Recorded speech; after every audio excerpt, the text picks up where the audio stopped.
நித்திய ஸ்துதிக்குரிய பரிசுத்த நற்கருணைக்கு பக்தியாய் ஆராதனை ஈட்டிசையும் புரிவு நித்திய ஸ்துதிக்குரிய பரிசுத்த நற்கருணைக்கு பக்தியாய் ஆராதனை ஈட்டிசையும் புரிவு நித்திய ஸ்துதிக்குரிய பரிசுத்த நற்கருணைக்கு பக்தியாய் ஆராதனை ஈட்டிசையும் புரிவு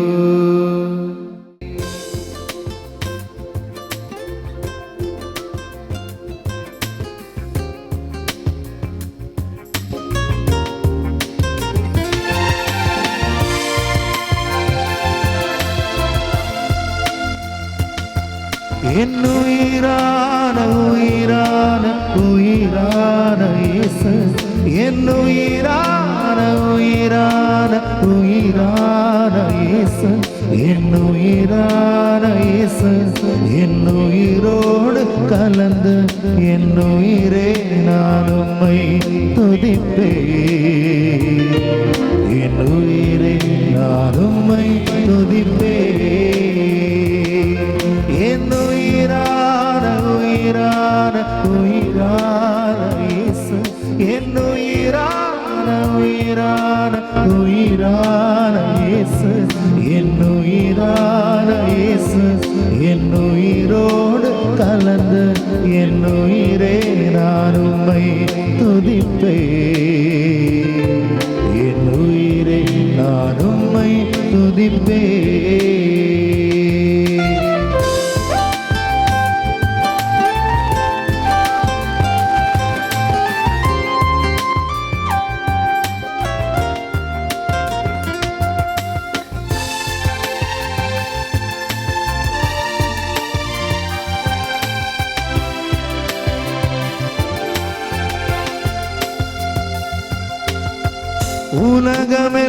உலகமெல்லாம் மறக்குதையா உணர்வு எல்லாம் இனிக்குதையா உலகமெல்லாம் மறக்குதையா உணர்வு எல்லாம் இனிக்குதையா உம் நாமம் துதிக்கையிலே ஏசையா உம் ருசிக்கையிலே சேர்ந்து பாடுவோம் உம் நாமம் துதிக்கையிலே ஏசையா உம் அன்பை ருசிக்கையிலே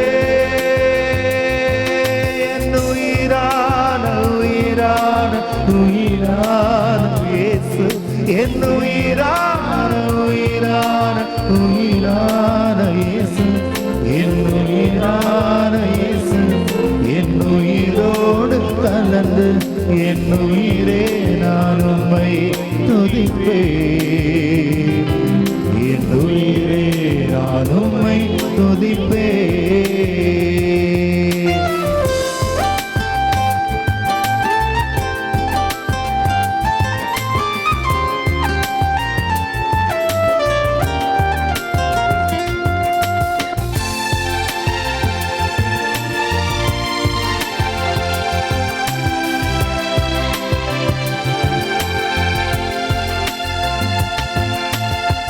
உடல் எனக்கு உணவாகும் உடலுக்கெல்லாம் மருந்தாகும் உடல் எனக்கு உணவாகும் உடலுக்கெல்லாம் மருந்தாகும் இரவும் பகலும் ஐயா தியானிக்கையில்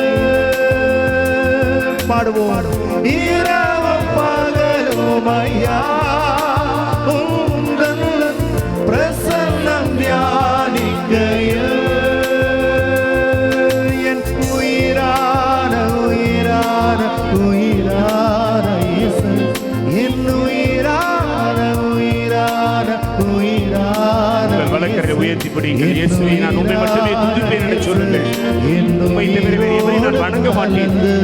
என் வாழ்வில் உம்மை தவிர வேறு யாருக்கு நான் மதிப்பளிக்க மாட்டேன். எனக்கு என உயிர் கொடுத்தவரில் ஒருவரே. நான் வாழ்வதற்காக வார்த்தைகளை மட்டும் பேசவில்லை, சிலுவையில் உயிரை கொடுத்தீர் ஆண்டவரே. நான் வாழ்வதற்கு வழிகளை கற்றுக் கொடுக்கும் தாயை விட்டுச் சென்றேன். உம் ரத்தத்தை கொடுத்தீர். என்னோடு இருப்பதற்காக வாக்கு கொடுத்திருக்கிறேன்.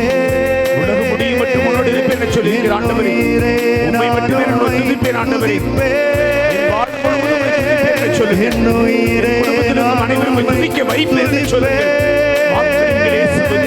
என் உயிரான உயிரான அனைவரோடும் வாழ முடியும். இயேசுவே உம்மை துதிக்கிறேன் என்று சொல்லுங்கள். இயேசுவே என் ஆண்டவரே, எனக்கு உயிராக நீர் ஒருவரே இருப்பீர். இந்த உலகத்தின் செல்வங்களை விட நான் உம்மை அதிகமாக மதிப்பேன். என் உயிரை விட அதிகமாக மதிப்பேன் ஆண்டவரே. உம்மை மதிக்கின்றபடி நான் வாழ்ந்து காட்டுவேன். சொற்களால் மட்டுமல்ல ஆண்டவரே. இயேசுவே ஆண்டவரே, உம்மை துதிக்கிறேன், உம்மை வணங்குகிறேன் ஆண்டவரே, உம்மை ஆராதிக்கிறேன் ஆண்டவரே. சிலுவையில் எனக்கு உயிர் கொடுத்த இயேசுவே, என் தெய்வமே, உம்மை வணங்குகிறேன். உமது காயங்களுக்கு முத்தமிடுகிறேன். என்னை அன்பு செய்ததற்காக நன்றி சொல்கிறேன். விட்டு சென்ற மரியாளுடைய படிப்பினை கடைபிடிப்பேன். அன்னை மரியாள் விரும்புகிற நல்ல பிள்ளையாக வாழ்வேன். எல்லோரையும் வாழ வைப்பேன் ஆண்டவரே. இயேசுவே ஆண்டவரே, உம்மை வணங்குகிறேன், உம்மை ஆராதிக்கிறேன், உம்மை வணங்குகிறேன் ஆண்டவரே. உமக்கு நன்றி சொல்கிறேன் ஆண்டவரே. நன்றி சொல்கிறேன் ஆண்டவரே. இயேசுவே நன்றி சொல்கிறேன். இயேசுவே ஏனோ இந்த குடும்பத்தாரும் சேர்ந்து உமக்கு நன்றி செலுத்துகிறோம். நீங்கள் நன்றி ஏற்றுக்கொள்ளும் ஆண்டவரே. எங்கள் வணக்கத்தை ஏற்றுக்கொள்ளும் ஆண்டவரே.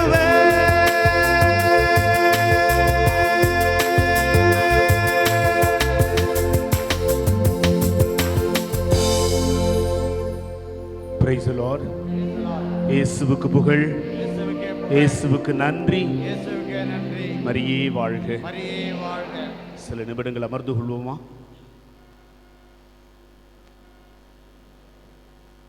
ஆரவாரம், ஆடல், பாடல் எங்கு இருக்கும்? நமக்கு பிடிச்சமான காரியங்கள் நடந்தால் நடக்கும். உண்மையா? நமக்கு பிடிச்சமான காரியம் தான் அப்படியே அப்படியே நேச சிரிப்போம், நெளிவோம், யாரும் பார்க்கலாம், ரெண்டு ஆட்டம் ஆடியும் காமிப்போம். யாரும் என்ன பார்க்கல, வளர்ந்துட்டோம், என்ன பண்ணுறது, வெக்கம்னு ஒன்று கூட ஒட்டிக்கிட்டு இருக்க, இல்லைன்னா கண்டிப்பாக ஆடி பார்ப்போம். பிள்ளைங்களும் தாராளமாக ஆடும். அது ஆடுறத விட்டு நம்ம, நான் சின்ன வயசில் நானும் ஆடி இருப்பேனே, ஒரு ஏக்கத்தோடு பிள்ளைகள் நடனம் ஆடுவதை நாம் கண்டு கழித்து கொண்டு இருக்கிறோம். கடவுள் சன்னிதானத்தில் இருக்கிறோம். ஆரவாரமும் ஆர்ப்பரிப்பும் நமக்கு சொந்தம். விட்டு கொடுக்காதீங்க, கை தூக்கி பாடுங்க, மறந்து போய் பாடுங்கள். அரசியல்வாதியை பார்த்தா கை தூக்கி ஆடுறாங்க, ஒன்னுத்துக்கும் புண்ணியம் இல்லாத அரசியல்வாதியை பார்த்தா கும்பிடுறாங்க. கடவுளை பார்த்து கும்பிடுறதுக்கும் கை தூக்கி ஆட்டுறதுக்கும் நமக்கு வெக்கமா, கூச்சமா, இவ்வளவுக்கு மேல தூக்க முடியல. ஐயோ, கடவுள் இருகரத்தை விரித்தவராக எனக்கு சிலுவையில் தொங்கிக் கொண்டு இருந்தார். பவுடர் எல்லாம் போடல, காரி உமிழப்பட்ட முகம், காரி துப்பி இருக்கிறாங்க, கன்னத்தில் அரைந்திருக்கிறார்கள், தலையில் முள்முடி சுமந்தவராக ரத்தம் படிந்த முகம். எனக்கென்ன, அதை பார்த்து எனக்கு ஆரவாரம் வரணும், ஆர்ப்பரிப்பு வர வேண்டும், உனக்கென்ன வாழ்வேன்னு சொல்லுவோம். ஆகவே தான் இது கோயில் இருக்கிறோம், நம்ம இடம் இது. இந்த இடத்துல நான் யாரை பார்த்து வெக்கப்படணும்? எனக்கு என் ஆண்டவர் இருக்கிறார், குதூகலமாக இருப்பேன். கடவுளுடைய வார்த்தையை கேட்பதிலும் சரி, அவர் விரும்புகிறபடி வாழ்வதில் ஆர்வம் கொள்வனாக இருப்பதும் சரி. ஆரவாரமாக செய்யலாம், செய்து பாருங்கள். உங்கள் வாழ்க்கை எவ்வளவு பயனுள்ளதாக இருக்கிறது சொல்லி நீங்கள் புரிஞ்சுக்கிறீர்கள். அதான் காரணமே, வேற ஒன்றுமே கிடையாது. Very good. இந்த நாள் முழுவதும் ஒரு சில நிகழ்வுகள் நீங்கள் தெரிஞ்சு கொள்ளுங்கள். நாளை பொழுதில் உங்களுக்கு குணமளிக்கும் வழிபாடு சிறப்பாக நடைபெறும். வீட்டில் குணம் பெற வேண்டும் என்று விரும்புகிறவர்களை தயவு செய்து நாளை பொழுது அழைத்து பாருங்கள். நிச்சயமாக குணமளிக்கும் வழிபாட்டில் நீங்கள் சுகம் பெறுவீர்கள். லூர்து அன்னையினுடைய ஆலயம், லூர்து அன்னை சுகம் கொடுப்பவர்கள் சொல்லி உலகம் எல்லாருக்கும் தெரியும். அந்த நீரோடில் மூழ்கி வெளியே வந்தால் அவ்வளவு சுகம் பெறுகிறது. ஆனால் அந்த அன்னையினுடைய பாதுகாப்பில் வாழ்கிற உங்களுக்கு நாளை பொழுது சிறப்பான வரங்கள் உண்டு. ஆகவே அழைத்து வாருங்கள். இந்த நல்ல தருணத்தை தவக்காலத்தில் பயன்படுத்திக் கொள்ளுங்கள். விவிலியத்திலிருந்து 2-3 பேரை நான் சொல்ல போகிறேன். உங்களுக்கு எல்லாரும் தெரிஞ்ச பேர் தான். நான் ஏன் அப்படி வாழ மாட்டேங்கிறேன் என்கின்ற உணர்வு உங்களுக்கு எனக்கும் வரணும். வழக்கம் நம்ம என்ன பண்ணுவோம், அடுத்தவங்களை பார்ப்போம், அந்த புடவை நல்லா இருக்குல்ல, நானும் தான் கிறிஸ்மஸ்க்கு வாங்கினேன். ஐயோ ஏமாந்துட்டனோ. எந்த கடையில் வாங்கினீங்க நீங்க? எவ்வளவு வாங்கினீங்க? நான் கொடுத்த பணம் வீணாக போய் விட்டதோ?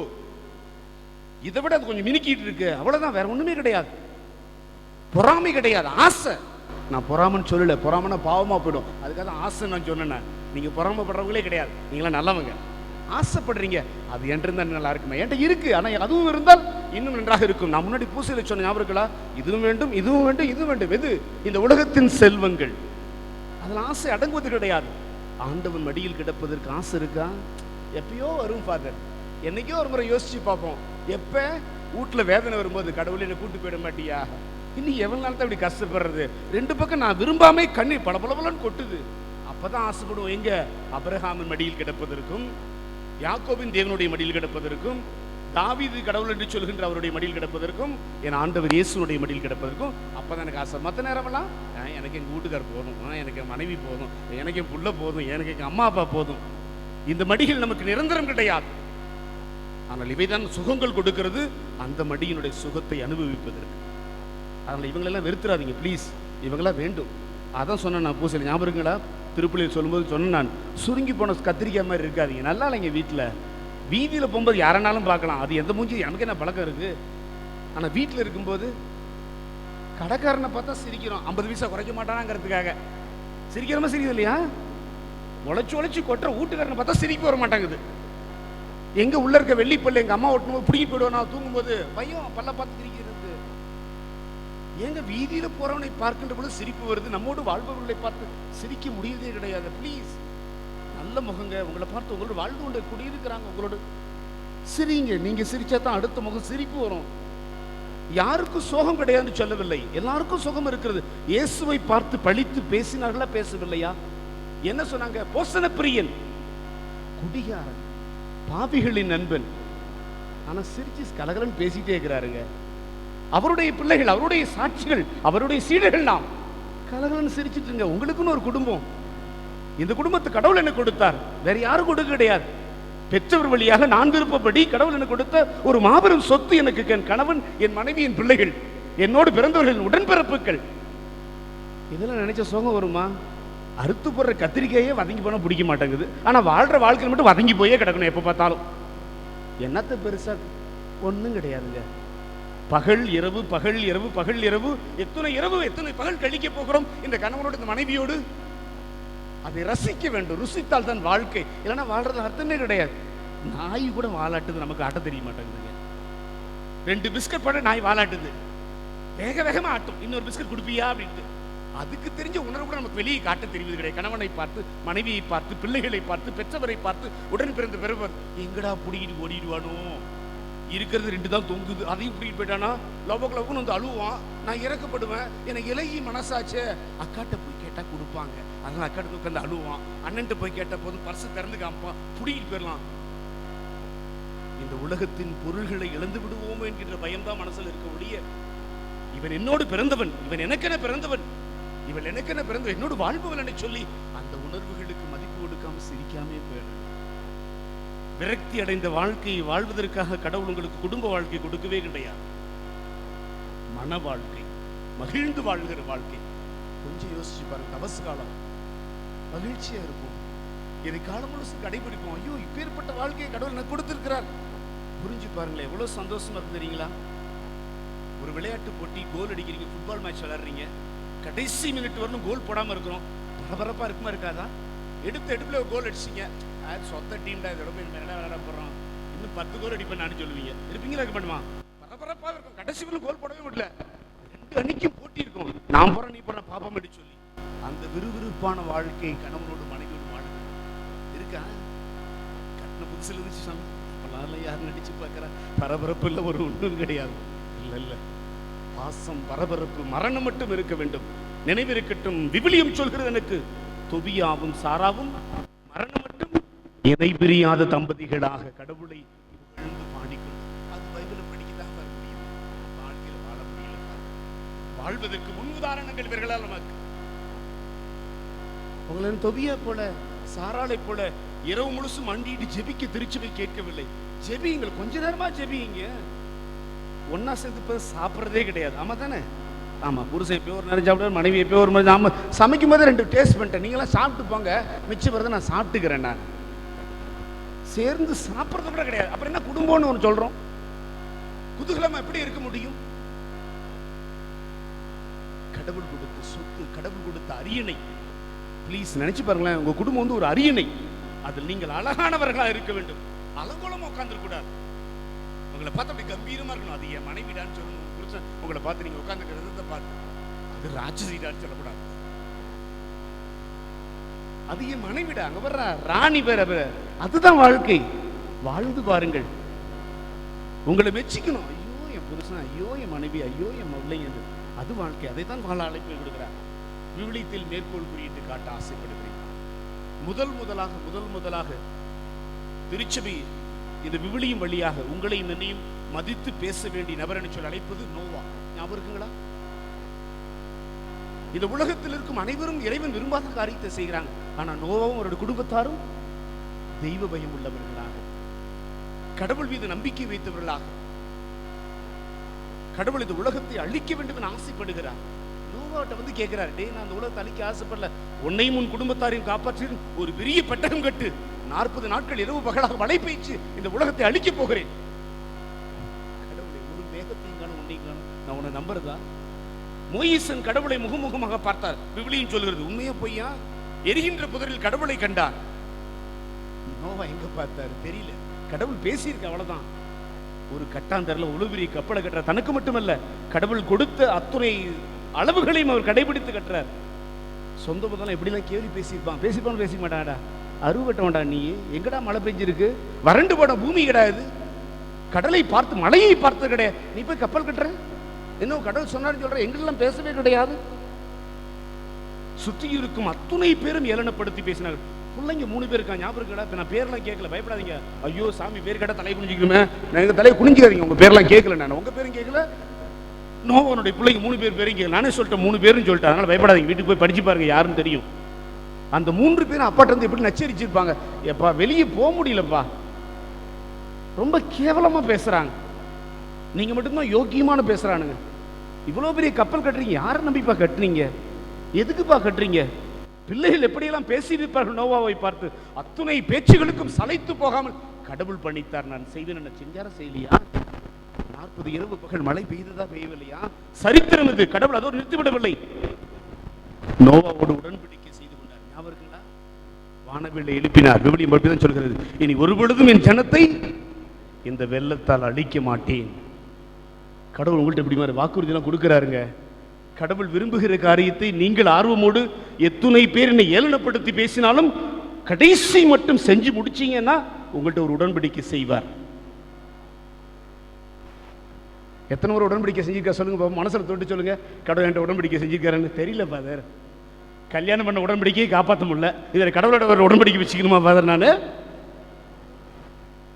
ஆசைப்படுகிறார். நோவாவோடு கடவுள் உடன்படிக்கை செய்து கொண்டபடி உங்களோடு உங்கள் குடும்பத்தாரோடு கடவுள் உடன்படிக்கை செய்து கொள்ள வேண்டும் என ஆசைப்படுகிறார். ப்ளீஸ்.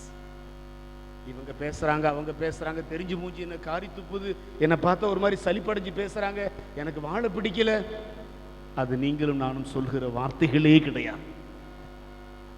அழகான முகங்கள், அதுதான் நீங்க கண்ணில் பாக்குறீங்க. மூஞ்சி நல்லா இருக்கா, அதுக்குதான் பாக்குறீங்க. ஒரு முறை இல்லை, பலமுறை பாக்குறீங்க. காலேருந்து ராத்திரி தூங்குறவர்களும் பார்க்குறோம். ஒரு பருவு தெரியாமல் வந்துட்டு பாவம் பிடிச்சி பிதுக்கு கண்ணாடி பார்ப்போம். நம்ம முடி வெட்ட போகிறோம், ஆண்கள்லாம் சிகை அலங்காரம் செய்கிறோம், மீசி அலங்காரம் பண்ணுறோம், ஒரு முடி எக்ஸ்ட்ரா வந்துட்டு அது மூக்குள்ள வச்சு எட்டி பார்ப்போம். அதுக்கும் நமக்கு தேவை. இப்போ செல்ஃபோன்லேயே கண்ணாடி வந்துச்சு, அதையும் வச்சு நோண்டி பார்த்துட்டு இருப்போம். நம்ம ஏதாவது ஒரு பக்கம் கொஞ்சம் பிசு வந்துருச்சா போயிடுச்சு, ஐயோ மூஞ்செல்லாம் சுருங்கி போயிடும். இந்த முகத்தில் வருகின்ற ஒரு புலி இவ்வளவு மாற்றம் கொடுக்கிறது என்றால், உங்கள் உடலுக்கு உங்கள் உணர்வுகளுக்கு இவ்வளவு வருத்தத்தை கொடுக்கிறது என்றால், கடவுள் விரும்பாத வாழ்க்கையை நாம் வாழ்ந்தால் கடவுளுக்கு எவ்வளவு வருத்தம் கொடுக்கும்? ப்ளீஸ். ஆமாவா இல்லையா? ஆமாவா இல்லையா? கரவழி தட்டி சொல்லுங்க, கடவுளே உமக்கு நான் இனிமேல் ஒரு பொழுதும் வருத்தம் தர மாட்டேன், வாழ்ந்து காட்டுவேன். என் முகத்தில் இருக்கின்ற புள்ளிகளுக்கு நான் இவ்வளவு அக்கறை கொடுக்கிறேன் என்றால், என் வாழ்க்கையில் நீ எவ்வளவு அக்கறை கொடுப்பவராக இருக்கிறீர். இந்த வடிவத்துக்கு நான் அக்கறை கொடுக்கிறேன். ஒல்லியருக்கு ஆசைப்படுறேன், இல்லை கொஞ்சம் நல்ல சைஸாக வரணும் ஆசைப்படுறேன், இல்லை உயரமாக வரணும் ஆசைப்படுறேன். டிவியை பார்க்குறேன் பொருளாக வாங்கி தின்னுட்டே இருக்கிறேன். குண்டாயிடுவேன், ஒல்லி ஆயிடுவேன், இல்லை 6 பேக் வந்துடும், இல்லை ஏதோ ஒன்று வந்து தொலையும். அதெல்லாம் வருதவர்களே வேற ஏதாவது வந்துட்டே இருக்கும் பின்னாடி கடைசியாக. அதான் டிவியில் வருது, கடைசி வரலும் வந்துட்டு இருக்கு. அதை தான் வாங்கி வாங்கி சாப்பிட்றோம், நம்ம பிள்ளைங்களுக்கு வாங்கி கொடுத்துட்டே இருக்கிறோம். சாமி நடக்கவே முடியல, மூச்சு வாங்குது சாமி. என்னடா சாப்பிட்ட? டிவியில் பார்த்து எல்லாத்தையும் சாப்பிட்டு பார்த்துட்டேன் சாமி. உங்க அம்மா பழம் வாங்கி கொடுத்தாங்களா?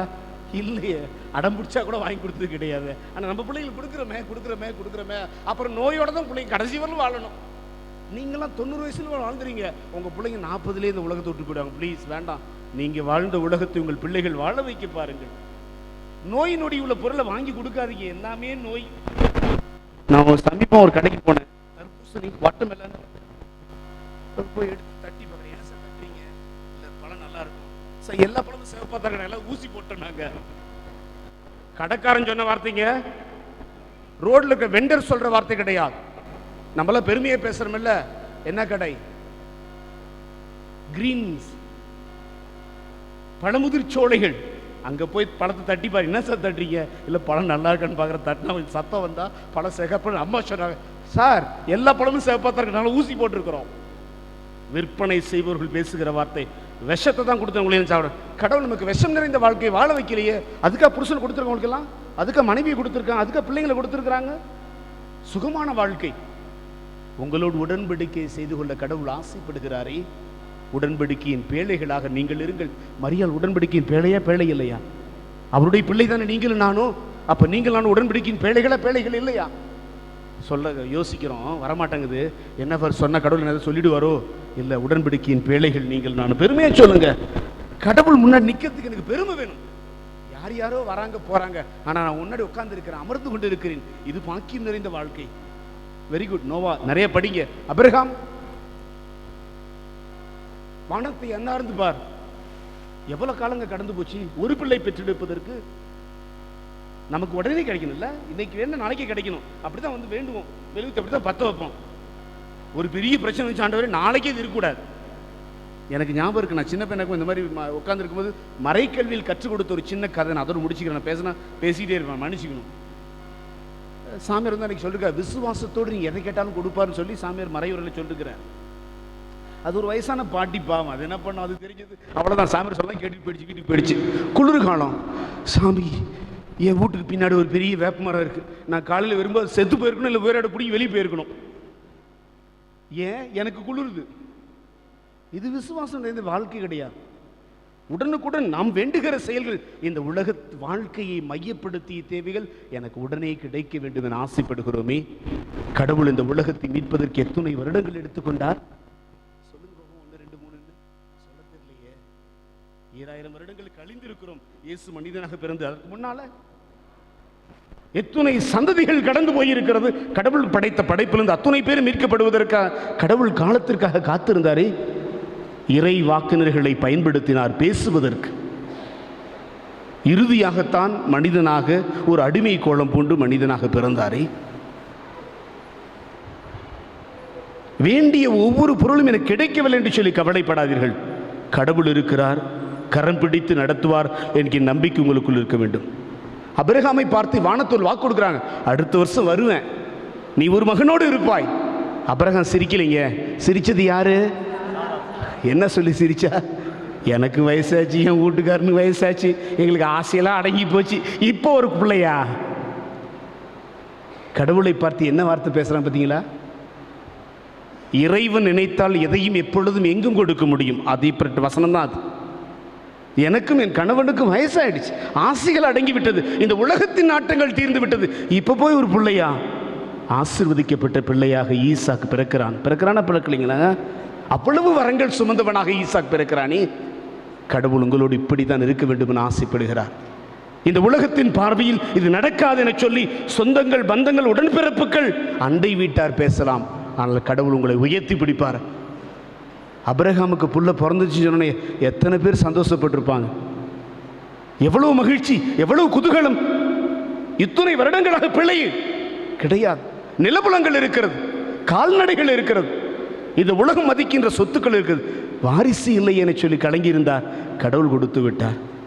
இதே களிப்பு, மகிழ்ச்சி, அக்களிப்பு, இரட்டிப்பான மகிழ்ச்சி கடவுள் உங்கள் வாழ்க்கையில் கொடுப்பார். இது மறுக்க முடியாத உண்மை. அழைக்கப்பட்டவருடைய எல்லோருடைய வாழ்க்கையிலும் கவலை இருக்கத்தான் செய்தது, பயம் இருக்கத்தான் செய்து. இருந்துச்சா இல்லைங்களா? மோயிசன் பிறந்தது எங்கே பிறந்தார்? எகிப்து தேசத்தில் அடிமையான நிலையில் தான் பிறந்தார். ஞாபகம் இருக்குங்களா? அடிமையில் வாழ்ந்த மக்கள் எல்லாரையும் அழைத்து வந்தார். ஞாபகம் இருக்கா? எத்துணை வசைமொழிகள் மோசே கேள்விப்பட்டார். பேசினது யாரு? எகிப்து வாழ் மக்கள் கிடையாது. உடன் அழைத்து வந்த இஸ்ரேல் மக்கள் பேசினாங்க. எங்களுக்கு கல்லறை கிடைக்காதா? எகிப்து தேசத்தில் மடிச்சு போனா தின்பதற்கு வெள்ளரி பூண்டு வெங்காயமும் கிடைக்கலையா? எதுக்கு அழைத்து வந்தாய்? ஒவ்வொரு முறையும் தாங்கள் வேண்டிய பொருள்கள் கிடைக்கவில்லை என்றால் மோசேவை பார்த்து முணுமுணுத்து பேசுகிற பிள்ளைகளாகவே இஸ்ரேல் மக்கள் வாழ்ந்து வந்தார்கள். மோசே கவலைப்படலைங்க, கடவுளை பார்த்து முறையிட்டார். முறையிடுங்கள், ஒவ்வொரு பொழுதும் கடவுளை பார்த்து முறையிடுங்கள், இரவு பகலாக முறையிடுங்கள். உங்கள் தேவைகளுக்காக குடும்பத்தை மையப்படுத்தி கடவுளை பார்த்து முறையிடுங்கள், நிச்சயம் கிடைக்கும். எகிப்து மக்கள் பாலைவனத்தில் வேண்டிய அத்துணை பொருளும் கடவுள் கொடுத்தாரா கொடுக்கலையா? யாரு ஜெபிச்சது? மோசே ஜெபித்தார். தனி ஒரு மனிதனாக நின்று ஜெபித்தார். அருகில் இருக்கின்ற அண்டை அரசர்கள் எல்லாம் இந்த இஸ்ரேல் மக்களை வதைக்கின்ற பொழுது கரம் விரித்து ஜெபித்தார். தோற்று போக கிடையாது இஸ்ரேல் மக்கள். உங்கள் குடும்பத்திற்காக மண்டியிட்டு ஜெபித்து பாருங்கள். உங்கள் முழங்கால்கள் வலித்தாலும் பரவாயில்லை, மண்டியிட்டு ஜெபித்து பாருங்கள். அத்துணையும் வரங்களாக மாறும். நவீன உலகம் பயமாக இருக்குது. என் பிள்ளை எப்படி இருக்க போகிறானோ, என் பேர பிள்ளை எப்படி இருக்க போகிறானோ, அவன் எங்கே இருக்கானே, கண்காண தேசத்தில் இருக்கிறானே, அவனை நான் பார்த்து பல வருஷம் ஆகிவிட்டதே, கட்டி கொடுத்தவரும் சரி என் பிள்ளை நான் திரும்பி பார்த்ததே கிடையாதே. உங்கள் பிள்ளைகளுக்காக மண்டியிட்டு ஜெபித்து பாருங்கள். நீங்கள் வேண்டுகிற ஒவ்வொரு வரமும், நீங்கள் சிந்துகிற ஒவ்வொரு கண்ணீரும் உங்கள் குடும்பத்திற்காக அவை கிடைக்கப்படும். எழுந்து நிற்போமா? கடவுளே நன்றி ஆண்டவரே என சொல்லி பாடலோடு சேர்ந்து பாடுவோம். நமது குடும்பத்தை மையப்படுத்துவோம், நமது தேவைகளை குடும்பத்தில் முதன்மைப்படுத்துவோம். கடவுள் உங்களோடு உடன்படிக்கை செய்து கொண்டிருக்கிறார். உரிமை குடிமக்களாக வாழ்வதற்கு, விண்ணகத்தை உங்கள் உரிமை இடமாக வைத்து வாழ்வதற்காக அந்த இறைவனுக்கு நன்றி சொல்லி கடவுளோடு இணைந்து வாழ்கிற வாழ்க்கை எனது வாழ்க்கை என சொல்லுங்கள். அதற்காக எவ்வளவு நாளும் கடினப்படுவேன் என சொல்லுங்கள். அதற்காக எவ்வளவு வசைமொழிகள் நான் சந்தித்தாலும் நோவாவை போல் நான் வாழ்ந்து காட்டுவேன் என்று சொல்லி விசுவாசத்தை எண்பித்து காட்டுங்கள். எத்துணை காலம் கடந்து போனாலும் சரி, அபிரகாமை போல் நான் காத்திருப்பேன். கடவுள் கொடுத்த வாக்கு எனக்கு நடக்கும், என் குடும்பத்தாருக்கு நடக்கும், என் பிள்ளைகளுக்கு நடக்கும், என் பேர பிள்ளைகளுக்கு நடக்கும் என சொல்லி காத்திருக்கின்ற பிள்ளைகளாக, மோசேயை போல் இறுதி மட்டும் மண்டியிட்டு ஜெபிக்கின்ற பிள்ளைகளாக, இஸ்ரேல் மக்களுக்கு வெற்றியை பெற்றுக் கொடுத்தவரை போல் மண்டியிட்டு ஜெபிப்பவர்களாக, பிள்ளைகளுக்காக குடும்பத்தாருக்காக கண்ணீர் சிந்துபவர்களாக மாறுவோம். ஜெபிப்போம்.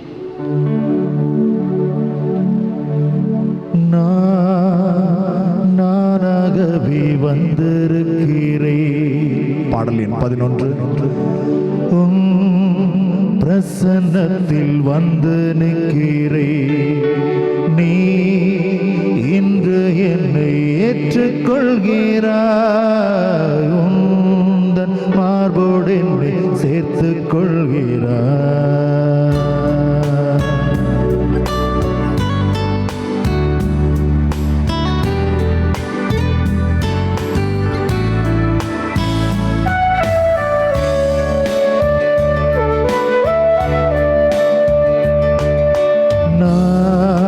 நானாகவே வந்திருக்கிறேன். உன் பிரசன்னத்தில் வந்து நிற்கிறேன். நீ இன்று என்னை ஏற்றுக்கொள்கிறாய். உந்தன் மார்போடு என்னை சேர்த்துக் கொள்கிறாய். பெற்ற பிள்ளையை தாய் மார்போடு அணைப்பது போல் கடவுள் தாமே நம்மை மார்போடு அணைத்து கொண்டிருக்கிறார். மகிழ்ந்திருந்த ஒரு சூழ்நிலையில் எண்ணி பாருங்கள்.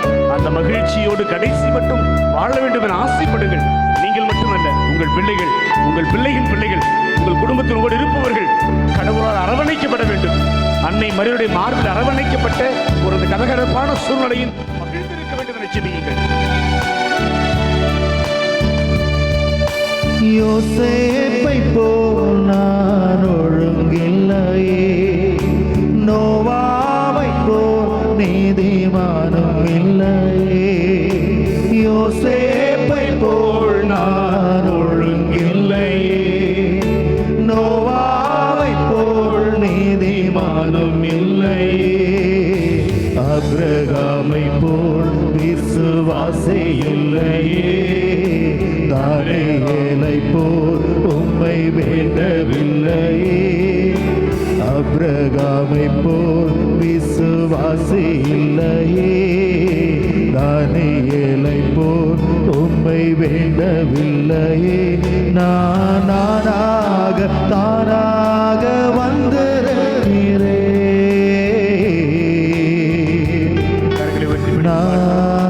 நானாகவே வந்திருக்கிறேன். உங்கள் கண்கள் இரண்டும் நற்குணத்தை பார்த்து பாடட்டும். வந்து நிற்கிறேன். விருப்பத்தோடு வந்திருக்கிற ஆண்டவரே, நீ ஆசீர்வதியும். என்று யோவாவை ஆசீர்வதித்தபடி, ஆபிரகாமை ஆசீர்வதித்தபடி, மோசேயை ஆசீர்வதித்தபடி என்னை ஆசீர்வதியும். அரவணைத்து வழிநடத்தும் ஆண்டவரே, என்னையும் என் குடும்பத்தில் இருக்கும் அனைவரையும் பாதம் வைக்கிறேன். பிள்ளைகளை தாய் மார்போடு அரவணைப்பதுபடி என்னையும் என் குடும்பத்தாரை அரவணைத்துக் கொள்ளும் ஆண்டவரே. உமது மடியில் கிடந்திருக்கின்ற பாக்கியம் எனக்கும் என் குடும்பத்தாருக்கும் வேண்டும். இந்த உலகத்தின் சூழ்நிலை பார்த்து கவலையோடு இருக்கிறேன். கண்ணீரின் வாழ்க்கையை சொல்லி கவலையோடு வாழ்ந்து கொண்டு இருக்கிறேன். இவையெல்லாம் நீங்க வேண்டும் ஆண்டவரே. விபிலிய கதாபாத்திரங்களுக்கு கற்றுக் கொடுக்கிறபடி நல்ல வாழ்க்கை வாழ வேண்டும். வீர மிகுந்த வாழ்க்கை, விசுவாசம் நிறைந்த வாழ்க்கையை வாழ எங்களை பயன்படுத்தும் ஆண்டவரே. மார்த்தாளை போல் உம்மை சேவிக்கலையே. மரியாளை போல் உம்மை நேசிக்கலையே. மார்த்தாளை போல் உம்மை சேவிக்கலையே. மரியாளை போல் உம்மை நேசிக்கலையே. எஸ்தரை போல எதையும் செய்யவில்லையே. எலிசபெத்தின் நற்குணங்கள் என்னில் இல்லையே. எஸ்தரை போல எதையும் செய்யவில்லையே.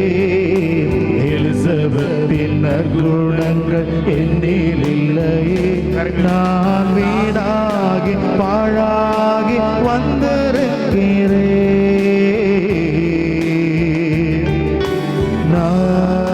நானாகவே வந்திருக்கிறேன். பிரசன்னத்தில் வந்து நிற்கிறேன். நீ இன்று என்னை ஏற்றுக்கொள்கிறாய். உந்தன் மார்போடு என்னை சேர்த்துக் கொள்கிறாய். உங்கள் குடும்பத்தில் இருக்கும் பிள்ளைகளுடைய பெயர்களை உச்சரித்து செபியுங்கள்.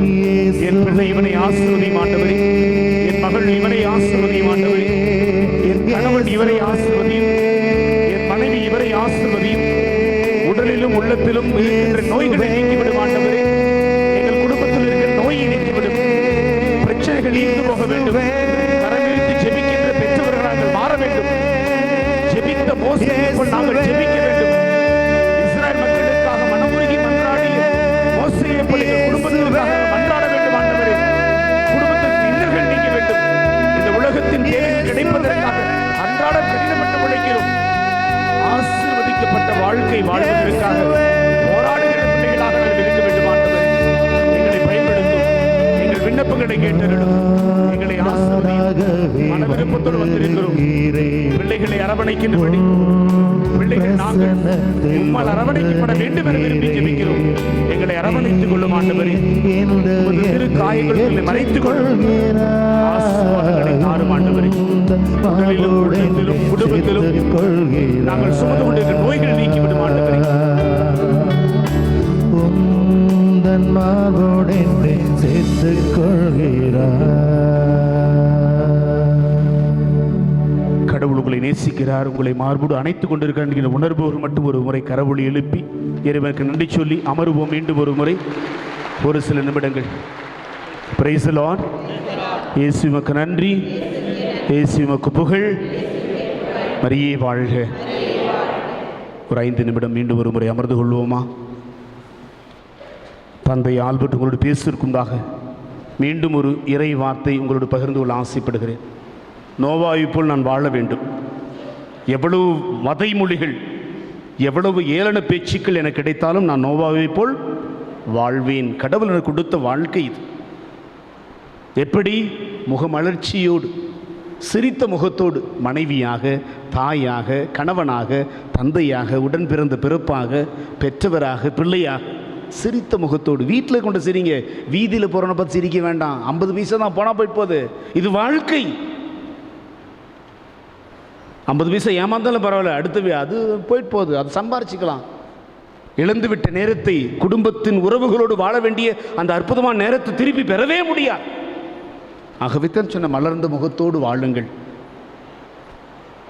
அபிரகாமை போல் காலம் கடந்து போகிறது, கவலைப்படாதீங்க, நிச்சயம் உண்டு, கடவுள் உங்களுக்கு கொடுப்பார். நீங்கள் விரும்பி வேண்டுகிற விண்ணப்பம். அபிரகாம் ஆசைப்பட்டார், எனக்கு ஒரு வாரிசு வேண்டும் என ஆசைப்பட்டார், கடவுள் கொடுத்தார். காலம் கடந்து போகிறேன்னு சொல்லி அடுத்தவர் பேசியிருப்பார், அவர் வந்து வாக்கு கொடுக்கிறார், அடுத்த வருஷம் உனக்கு பிள்ளை இருக்கும். உடன் வாழுகிற சாரால் சிரித்தால், ஆனால் கடவுள் கொடுத்தாரே. ஆசீர்வாதம் நிறைந்த ஒரு பிள்ளை ஈசாக் என கொடுத்திருக்கிறாரே. அதற்கு பின் வருவதுதான் ஒரு பெரிய இஸ்ராயல் குலமே வருகிறதே. மோசே பிறந்தது அடிமை நிலம் எகிப்து தேசத்தில். கடவுள் அவரை ஆட்கொள்கிறார், முகமுகமாக பார்க்கிறார். யாருக்கு இது முன்னாடி கிடைக்காத ஒரு பாக்கியம். அபிரகாம் ஆசைப்பட்டார், உன் முகத்தை நான் பார்க்கணும்னு கேட்டார், கடவுள் கொடுக்க கிடையாது. மோசே கேட்க கிடையாது. அதிசயமான காட்சியை பார்க்கிறார், பார்க்க போகிறார், கடவுள் பேசுகிறார், மோசே நீ இருப்பது புனிதமான பூமி, உனக்கு நான் ஒரு பணியை கொடுக்கிறேன், எனக்கு பேச வராது, அதெல்லாம் நீ பேசாத, நான் கூட வரேன். உனக்கு என்ன பயம்? எனக்கு திக்குவாய், நீ கவலைப்படாத, உன் கூட உன் உடன்பிறப்பு ஆரோன் வருவான். நம்ம வாழ முடியலனா கூட நம்ம கடவுள் பலன் கொடுத்துருக்கிறார். உங்களுக்குலாம் வீட்டுக்கார பலம் இல்லையா? சொல்லுங்க, ஆமான்னு சொல்லுங்க. ஐயோ உன் குரலை கேட்டால் தான் உங்களுக்கு சந்தோஷமா இருக்கும். ஆமாம், என் மனைவி சொல்ல வேண்டும், என் கணவன் எனக்கு பலன் என்று சொல்ல வேண்டும். கணவன் நீங்களாம் சொல்லணும், எங்கள் மனைவி எனக்கு பலன்னு சொல்ல வேண்டும். இந்த உறவு குடும்பத்தினுடைய உறவு நிலைகள் எனக்கு பலன் என்று சொல்ல வேண்டும். நான் வருத்தப்படுகிற பொழுது எனக்கு ஆறுதல் கொடுப்பது அவர்கள் தான் முதலில். நான் மகிழ்ச்சியாக இருப்பதற்கு காரணம் எனக்கு அவர்கள் தான். அதை தான் கடவுள் ஆசீர்வாதம் கொடுக்கிறாரே. எதிர்த்து எதிர்த்து எதிர்த்து முணுமுணுத்து பேசிய ஒவ்வொரு முறையும் இந்த இஸ்ரேல் மக்களை சபிக்கவில்லை மோசே. கடவுளை பார்த்து முறையிடுக, ஐயோ இதுக்கா நீ கூட்டு வெளியே வந்த, உன்னை மற்றவங்களாம் ஏவலமா பேசுவாங்களே, மனமிறங்கும் ஆண்டவரே என சொல்லி இறைவனை பார்த்து அவருடைய இரக்கத்திற்காக, இஸ்ரேல் மக்கள் ஆசீர்வதிக்கப்படுவதற்காக முறையிட்டு ஜெபிப்பவராக மோசே விவரித்திருக்கிறார். நீங்க அப்படிதான் மன்றாட வேண்டும். எவ்வளவு நாளெல்லாம் கணக்கு போடாதீங்க. யாருக்காக ஜெபம் பண்றீங்க? உங்கள் வீட்டு பிள்ளைங்களுக்கு தானே, உங்கள் கணவனுக்கு தானே, உங்கள் மனைவிக்கு தானே, உங்கள் குடும்பத்தினுடைய தேவையில் தானே. எத்தனை முறை மோசே வசைக்கப்பட்டார் சொல்லுங்க? ஒரு முறை, 2 முறை? படிச்சு பாருங்க. ஒவ்வொரு முறையும் பேசிட்டே இருப்பாங்க. சோறு இல்லை, சோறு இல்லை, சோறு இல்லை, குடிக்க தண்ணி இல்லை, எப்படியெல்லாம் பேசும், அத்தனையும் பேசுவாங்க. சலிச்சே போக மாட்டார். எல்லாம் கேட்டு மலை மேலே ஏறி போயிடுவார். உட்காந்து ஜெபம் பண்ணிட்டே வருவார். திரும்பி வருவார், எல்லாம் கிடைக்கும். விரும்பாத வாழ்க்கை இஸ்ரேல் மக்கள் வாழ்வாங்க. கோபத்தில் போட்டு உடைப்பார் 10 கட்டளையே, மறுபடியும் மலைக்கு மேலே ஏறி போவார். மன்னிச்சிருங்க, எனக்கு இன்னொரு முறை கட்டளை கொடுங்க. மக்கள் மீது இரக்கம் கொண்டு கடவுள் இருக்க வேண்டும் என்று சொல்லி இறைவனை பார்த்து இறைவனுடைய இரக்கத்திற்காக இஸ்ரேல் மக்கள் மீது இரக்கம் கொள்ள வேண்டும் என்று சொல்லி எப்படியெல்லாம் பரிந்து பேசுவார். அப்படி பரிந்து பேசுகிறவன் நீங்க மட்டும் மாறி பாருங்களேன், உங்க குடும்பம் எப்படியெல்லாம் இருக்கும் பாருங்க. தலைத்து தலைத்து வளர்ந்து கொண்டு இருக்கும். அதுதான் வாழ்க்கை. நிறைய முன்னுதாரணம் இருக்குது. பைபிள் நிறைய இப்படி வசனங்கள் இருக்குது. நீங்களாம் வீட்டுக்கு போனது தயவுசெய்து எடுத்து படித்து பாருங்கள். ஒரு வசனத்தை மட்டும் மனசில் இருத்திக் கொள்ளுங்கள், வீட்டுக்கு போய் படித்து பாருங்கள். எபிரேயருக்கு எழுதப்பட்ட திருமுகம் 12ஆம் அதிகாரம் 1 முதல் 4 உள்ள ஒரு இறை வார்த்தைகள். எபிரேயருக்கு எழுதப்பட்ட திருமுகம் பழைய ஏற்பாட்டில் இருக்காது, புதிய ஏற்பாட்டில் தான் இருக்கும். என்ன சமயங்கள் இவ்வளோ கேவலமாக பேசுகிறேன், என்ன பண்ணுறது, இப்படியும் இருக்கிறாங்களே சில பேர். அதுக்காக தான் சொன்னேன், நான் எல்லாருக்கும் பொதுவாக சொல்லலை. நான் அது எங்கே இருக்குன்னே தெரியும். பக்கத்தை புரட்டுவாங்க, முதல்ல புரட்டுவாங்க, இல்லை இண்டெக்ஸ் தீருவாங்க, விரல் பார்த்துட்டே வருவாங்க, தெரியாது. அதுக்காக தான் சொன்னேன், கோச்சிக்காதீங்க. நற்செய்தி நூல்களுக்கு பின்னால் வரும். எபிரேயருக்கு எழுதப்பட்ட திருமுகம் அது. அதில் சொல்லப்பட்ட வார்த்தை இப்படித்தான்: இத்துணை சாட்சிகள் நம்மை சூழ்ந்திருக்க பாவத்தை உதறி தள்ளிவிட்டு குறிக்கப்பட்ட பந்தயத்தில் மன உறுதியோடு ஓடுங்கள். யார் சாட்சி நமக்கெல்லாம்? இப்போ நான் சொன்ன முன் உதாரணம் ஒரு 2-3 பேர் ஞாபகம் இருக்குங்களா? ஞாபகம் இருக்கா? ஞாபகம் இல்லையா? முதல் ஆள் யாரை சொன்ன? நோவா. அப்புறம் யாரை சொன்ன? என்ன சார் பழைய ஏற்பாடு தான் சொல்லி, புதிய ஏற்பாடு யாரும் கிடையாதா? நிறைய பேர் இருக்கிறாங்க. நான் பேசுன்னு சொல்லிட்டே நான் பேசிட்டே இருப்பேன். நான் எத்துணை புனிதர்களை திருச்சபை நம் கரத்தில் கொடுத்திருக்கிறது. அவங்களாம் முன் உதாரணம், நம்மளோட தான் இருக்கிறாங்க. இவர்களைப் போல் நீங்களும் நானும் வாழ வேண்டும் என சொல்லி திருச்சபையை நம்மிடம் கொடுத்திருக்கிறது. தொட்டு கும்பிட்டு போறது கிடையாது, இந்த உருவங்கள் தொட்டு கும்புறது கிடையாது. நின்று பார்க்கணும். அம்மா நான் இப்படி வாழணுமா, எவ்வளோ கஷ்டப்படுறேன், இருந்தாலும் நான் வாழல. எனக்கு உதாரணங்கள் அவர்கள் எல்லாம். வாழ்வதற்கு வழிமுறைகளை கற்றுக் கொடுப்பவர்கள். இத்துணை முன் உதாரணம், இத்துணை சாட்சிகள். எப்படி தெரியுங்களா? மேகம் போல் திரண்டு வருகின்ற புடை சூழ்ந்து நல்ல ஒரு மழை பெய்ய போதுன்னா எப்படி மேகம் கருகருன்னு வரும், அத்துணை சாட்சிகள் நமக்கென இருக்கிறார்கள். அப்போ நம்ம என்ன செய்யணும்? 2 காரியம். ஒன்று, பாவத்தை விட்டு ஒழிக்க வேண்டும். நமக்கென கொடுக்கப்பட்ட பந்தயத்தில் முனைப்போடு ஓட வேண்டும். இதுக்கு என்ன வேணும்? அடிப்படையா நம்பிக்கை, விசுவாசம். அது கடவுள் இயேசு எனக்கு கொடுக்கிறார். அவர் தான் தொடங்கி வைத்திருக்கிறார், அவருக்கு தான் காரணமாக அவரே முடித்து வைப்பார். அப்போ நான் என்ன பண்ணும்? என் கண்களை அவர் மேல் பதிய வைக்க வேண்டும். யார் மேலே? நான் கண்ணை திறந்து பார்த்தா நான் யாரை பார்க்கணும்? சத்தமாக சொல்லுங்க. அப்படியே திரும்பி பாருங்க. யார் மூஞ்சி தெரியும்? திரும்பி பாருங்க, திரும்பி பாருங்க. ஏன் சிரிக்க? என்ன பார்த்து சிரிக்கிறீங்க? ஓ, இதான் இயேசுன்னு சொல்லுங்க. திரும்புங்க, பாருங்க. நான் கண்களை திறந்து பார்க்கிற பொழுது என் அருகில் இருப்பது என் ஆண்டவர் இயேசுவை நான் எண்ணி பார்த்தேன் என்றால் நான் திட்டுவேன, நான் கோபிச்சுக்குவேன், நான் கேவலமாக பேசுவேன், நான் எப்படி இருப்பேன்? சிரிச்சுக்கிட்டே இருப்பேன். ஐயோ ஆண்டவர், என் செல்லம் இல்லை, நீங்கள் எனக்காக தானே செத்தீங்க, நீங்கள் அதுக்கு தான் சொன்னேன் திரும்பி பாருங்கன்னு சொன்னேன். வெக்கமாக இருக்குல்ல அடுத்த ஒரு மூஞ்சை பார்க்குறதுக்கு? ஏன்? என் மூஞ்சை பார்த்தா பொறாமல் வந்துடும் உங்களுக்கு. நான் நல்லா இருக்கிறேன் அவங்கள விட. ப்ளீஸ் வேண்டாம். இது திருச்சபை, கடவுள் உருவாக்கிய இறை அரசு. இதில் அடுத்தவர் எல்லாரும் இறைவாக்கினர்கள். இயேசுனுடைய வார்த்தைகளை வாழ்வாக வாழ துடிப்பவர்கள் இவங்கெல்லாம். சொல்லுவீங்களா அப்படி? அதுதாங்க வாழ்க்கை. ஓட்டப்பந்தயத்தில் ஓடுறாங்கங்க, 10 பேர் 11 பேர் ஓடுறாங்க. 11 பேர் ஃபர்ஸ்ட் ப்ரைஸ் வாங்கிடுவாங்களா? 11 பேர் ஓடினதால தான் ஒருத்தன் ஃபர்ஸ்ட் ப்ரைஸ் வாங்கினான். தனியாக ஒருத்தன் ஓடினான்னு ஃபர்ஸ்ட் ப்ரைஸ் கொடுத்துருவீங்களா? சொல்லணும். தோற்று போனா, டே நீ என்னோட ஓடினதால உனக்கு ஃபர்ஸ்ட் ப்ரைஸ் கொடுத்தாங்க.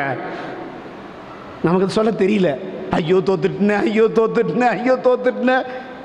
எனக்கு ஆலோசனை எங்கள் அம்மா அப்பா வருவாங்க, நீ தடிக்கி விழுந்துட்டடா தம்பி, அவன் ஏமாத்துட்டான், 1 2 3 சொல்லணும் ஓடிட்டான், அதான் நீ தோத்து போயிட்ட, நீ அடுத்த முறை ஓடுவ. என்னை உற்சாகப்படுத்துவதற்கு என் தாய் என் தந்தை என்னை பார்த்து பேசுகிறாங்க. நான் ஓடினால தான் அவன் ஃபர்ஸ்ட் ப்ரைஸ் வாங்கினான். அதை சொல்ல தெரியல எங்கள் அம்மாவுக்கு அப்பாவுக்கும். அகத்தான் சொன்ன, திரும்பி பாருங்க. இவையெல்லாம் என்னோட சபையில் வாழ்பவர்கள். எதுக்கு வாழ்றாங்க? இறை வார்த்தையை வாழ வேண்டும், நான் விண்ணகம் செல்ல வேண்டும் என்கின்ற நாட்டத்தோடு இருப்பவர்கள் இவங்கெல்லாம். அகத்தான் சொன்ன, திரும்பி பாருங்க, திரும்பி பாருங்க. நான் என் கண்களை ஏறெடுத்து பார்த்தால் இயேசுவை பார்ப்பேன். என் கண்களை ஏறெடுத்து பார்த்தால் பளிச்சுன்னு தெரியல. எது? நான் உடுத்தி இருக்கின்ற உடை மட்டும்தான். வாழ்கிற வாழ்க்கை பளிச்சுன்னு இருக்கணும். ப்ளீஸ், அன்னை மரியாளை பாருங்கள். 1000 பேருக்கு சுகம் கொடுத்தவர் அவர்.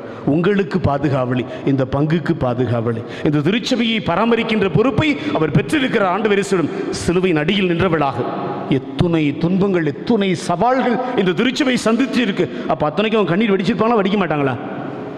அதுதாங்க தாய். அதை தாங்க நம்ம சொன்னோம் பரலோகத்தின் ஜெபத்தை சொல்லும்போது, ஒருவர் மற்றவருக்காக பரிந்து பேச வேண்டும், கரங்களை விரியுங்கள், பிறருக்காக ஜெபியுங்கள், கடவுள் உங்களை ஆசீர்வதிப்பார். இத்தகைய வாழ்க்கை வாழ்வது நமக்கு அழகு. தூங்குறவங்க மட்டும் சொல்லுங்க, பிரைஸ் தி லார்ட். விட மாட்டீங்களா? தூங்குறவங்க மட்டும் சொல்லுங்க. உங்களை மீண்டும் சந்திப்பதில் பெரும் மகிழ்ச்சி அடைகிறோம். ஃபாதர் துவக்க இன்ட்ரொடக்ஷனில் இதை குறித்து சொன்னாங்க. ஏற்கனவே இந்த ஆள் நம்ம பங்குக்கு வந்திருக்கிறான், கொஞ்சம் ஜாக்கிரதையாக இருங்கன்னு சொல்லிட்டு போனாங்க. கேட்டிங்களா? ஃபாதர் முன்னுரையில் நம்ம பங்கு தந்தை சொன்னாங்க, ஆல்பர்ட் சாமி முன்னாடியே வந்திருக்கிறாரு, கொஞ்சம் ஜாக்கிரதையாக டீல் பண்ணுங்கள் அந்த மனுஷனோட அப்படின்னு. ஸோ அதனால் இந்த பங்கில் மீண்டும் ஒரு முறை ஆண்டவருடைய பிரசன்னத்திற்கு முன்பாக, உங்களுடைய அன்புக்கு முன்பாக நிற்பதில் நாங்கள் மகிழ்ச்சி அடைகிறோம். Praise the Lord. உங்களை பார்க்கறதுல எங்களுக்கு சந்தோஷமாக இருக்குது. எங்களை பார்க்கறதுல உங்களுக்கு சந்தோஷமா? கொஞ்சம் பேர் முழிக்கிறாங்க. அப்பமே 5 நாள் போடுன்னு போட்டுட்டு போயிட்டான், எல்லாம் தான் சொல்லிட்டாரு, திருப்பி எதுக்கு வந்தார் சொல்கிறதுக்கு? இன்னும் கொஞ்சோண்டு விட்டு போயிருந்துச்சு, அது சொல்லிட்டு போகலான்னு வந்தேன். Praise the Lord. சில பேர் கோயிலில் சிரிக்கப்படாது, கடவுளுக்கு ஆகாதுன்னு அப்படியே மூஞ்ச உருன்னு வச்சுருப்பாங்க. வீட்டில் அப்பா அம்மா பிள்ளைங்க ஸ்கூலுக்கு போயிட்டு வரும்போது எப்படி விரும்புவீங்க பிள்ளைங்க இருக்கணும்னு? பிள்ளைங்க அப்படியே உருன்னு வந்தா, என் பிள்ளைய பாரு, எப்போவுமே ஸ்ட்ரிக்டாக இருக்கும், சிரிக்கவே சிரிக்காது. அந்த பிள்ளைய பார்த்து அப்பா அம்மா மகிழ்ச்சி அடைவாங்களா, இல்லை சிரிக்கிற பிள்ளைகளை பார்த்து மகிழ்ச்சி அடைவாங்களா? மகிழ்ச்சியாக வரணும் பிள்ளைங்க, பிள்ளை ஓகே நார்மல் அப்படின்னு. அது குருன்னு வந்துச்சுன்னா டீச்சர் எதாவது கொடுத்துருப்பாங்க போல இருக்குது, அதான் ஒரு மாதிரியாக வருது. முன்னாடி ஒரு மாதிரியா இருக்க அம்மா அப்போ தான் மெதுவாக போட்டு போட்டு வாங்குவாங்க. என்ன விஷயம்னு தெரியலையே, அது தெரிகிற வரைக்கும் அம்மாவுக்கு நிம்மதியாக இருக்காது. அதே போல் தான் கடவுளும் நமக்கு தாயும் தந்தையுமா இருக்கிறவர் இந்த ஆலயத்தில் இருக்கிறாரு.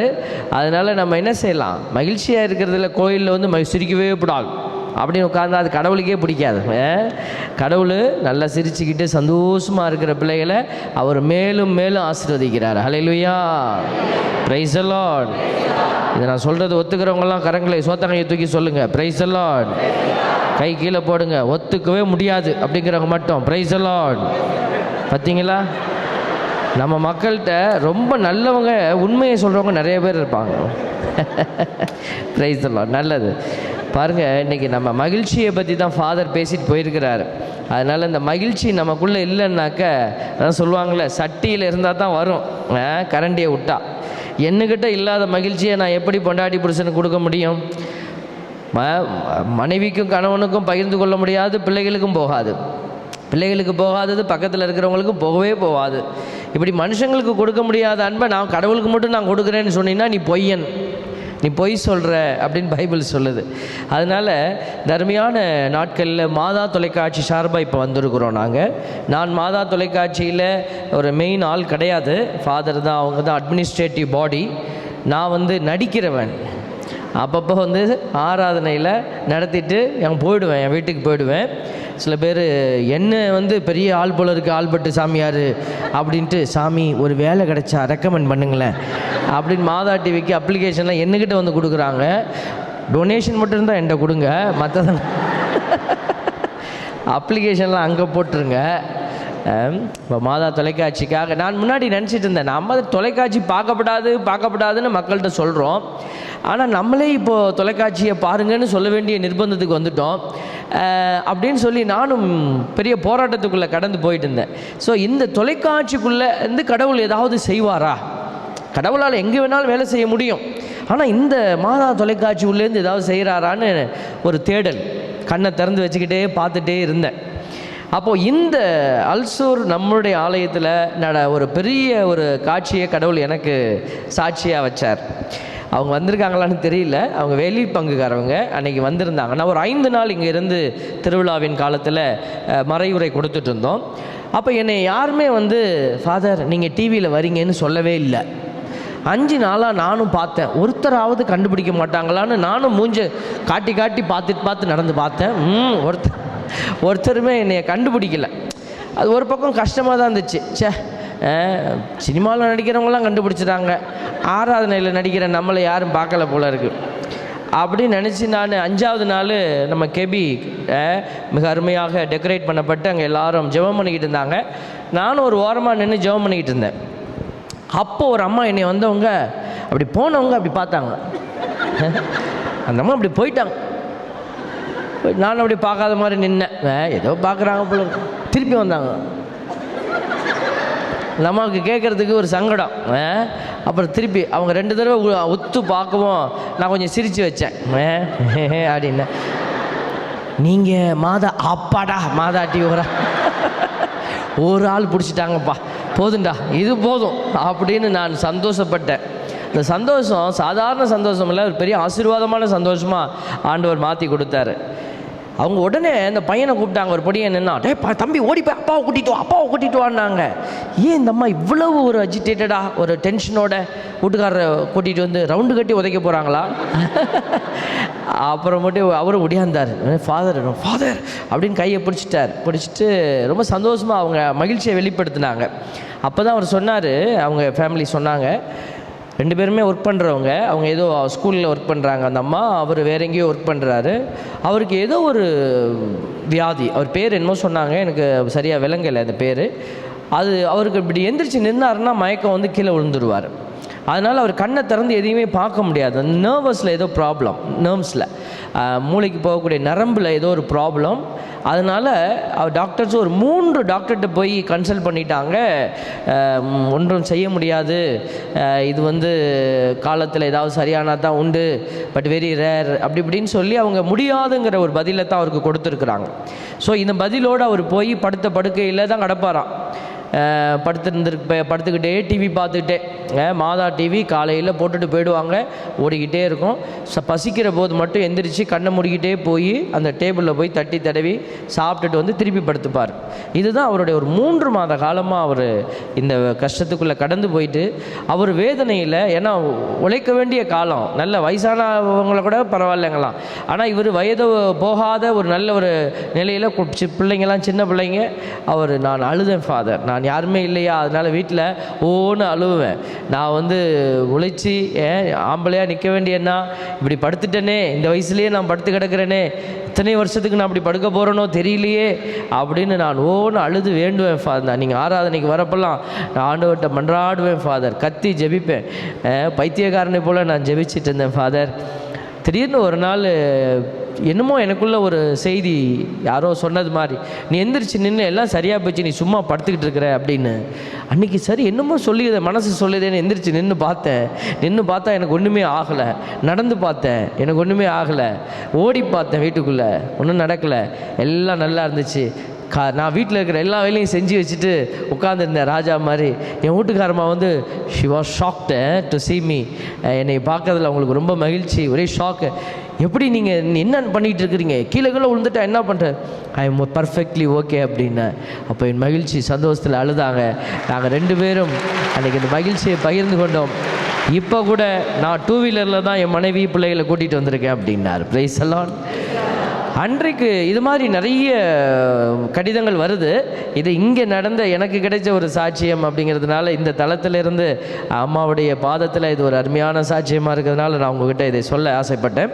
பாருங்கள், அதனால் இந்த மாதா தொலைக்காட்சியில் வந்து என்ன இருக்குது அப்படின்னு நீங்கள், இது ரொம்ப சில நேரத்தில் கொஞ்சம் ஹார்ட் ஸ்டஃப் கொடுப்பாங்க மாதா தொலைக்காட்சியில். எல்லாமே ஒரு சில பேர் கேட்பாங்க, காலையில் எந்திரிச்சோன்னே பாட்டு போட்டிங்கன்னா நல்லாயிருக்கும் சாமி, பாட்டு போடலாம், அது ஒரு பெரிய கஷ்டமே கிடையாது. ஒரு சீடியை வாங்கி அப்படி உள்ளே போட்டு விட்டுட்டு அவங்கெல்லாம் தூங்கலாம், அது பிசாட் பாடிக்கிட்டு இருக்கோம். உங்களுக்கு தெரியும் அதில் இல்லை அவங்க எவ்வளோ கஷ்டப்படுறாங்க அப்படிங்கிறது நான் அங்கே போய் நிற்கிறப்ப தான் எனக்கே தெரிஞ்சுது. 1 மணி நேரம் என்னை நிப்பாட்டி ஷூட் பண்ணுவாங்க. நானும் அப்படியே எல்லாம் ஆக்ஷன்லாம் போட்டு சொல்லி முடித்த பிற்பாடு அப்படியே காதில் வந்து, சாரி ஃபாதர், ஒரு சின்ன தப்பு, டெக்னிக்கல் ப்ராப்ளம், அப்போ இன்னொரு தடவை டேக் பண்ணுறோம். எனக்கு ஊன்னு சொல்ல முடியாது, சொல்ல முடியாது. ஏன்னா அவங்களும் உழைச்சிருக்கிறாங்க, கஷ்டப்பட்டுருக்கிறாங்க. கிட்டத்தட்ட 12-1 மணிக்கெல்லாம் நான் அப்படி நின்றுருக்கிறேன், எதுவுமே நடக்காத மாதிரியே. அப்போது அவங்க எவ்வளோ போராட்டத்துக்கு மத்தியில் அவங்க சாப்பிடும் போது எல்லாமே பார்த்திங்கன்னா அவங்க இருன்னு சொல்லுவாங்க, என்னை இருந்துட்டு போ, இப்போ போய் என்ன பண்ண போகிறேன்னுவாங்க. எனக்கு நான் அங்கே இருக்க விரும்ப மாட்டேன். ஏன்னா நான் கொஞ்ச நேரம் இருந்தேன்னா எனக்கு மண்டை குழம்பிடும். ஏன்னா இவங்க பேசுகிறதெல்லாம் அந்த சாப்பிடும்போது பார்த்திங்கன்னா அது இப்படி பண்ணணும், அது இப்படி பண்ணணும், இது இப்படி பண்ணணும், அங்கே அவங்க கேட்குறாம இவனுக்கு பணம் கட்டணும். எனக்கு அங்கே கொஞ்ச நேரம் உட்காந்து அந்த 2 இட்லியை கூட நிம்மதியாக தின்ன முடியாது. ஏன்னா அவங்க ஒவ்வொரு நிமிஷமும் அவங்க வந்து பெரிய போராட்டத்துக்கு மத்தியில் அவங்க வாழ்க்கையை ஒரு 4 குருக்கள் அங்கேருந்து போராடிக்கிட்டு இருக்கிறாங்க. அஃப்கோர்ஸ் ஆயர்கள் பின்னாடி இருந்து அவங்கள ஊக்குவிக்கிறாங்க. நிறைய உங்களுடைய அன்பு உள்ளங்கள் நிறைய பேர் உங்களுடைய ஜெபத்தினாலும் பொருள் ஆசீர்வாதத்தினாலும் தாங்குறீங்க. ஹல்லேலூயா, பிரைஸ் தி லார்ட். நம்முடைய பங்கு தந்தை இது மாதிரி ஒரு மாதா டிவிலேருந்து வரணுன்னே நிறைய பேர் படார்னு பின்னாடி போயிடுவாங்க. நிறைய பேர் மாதா டிவியா, இல்லை இப்போ டைம் இல்லை, அப்புறமா பார்க்கலாம் அப்படின்னு பின்னாடி போகக்கூடிய குருக்களும் இருக்கிறாங்க.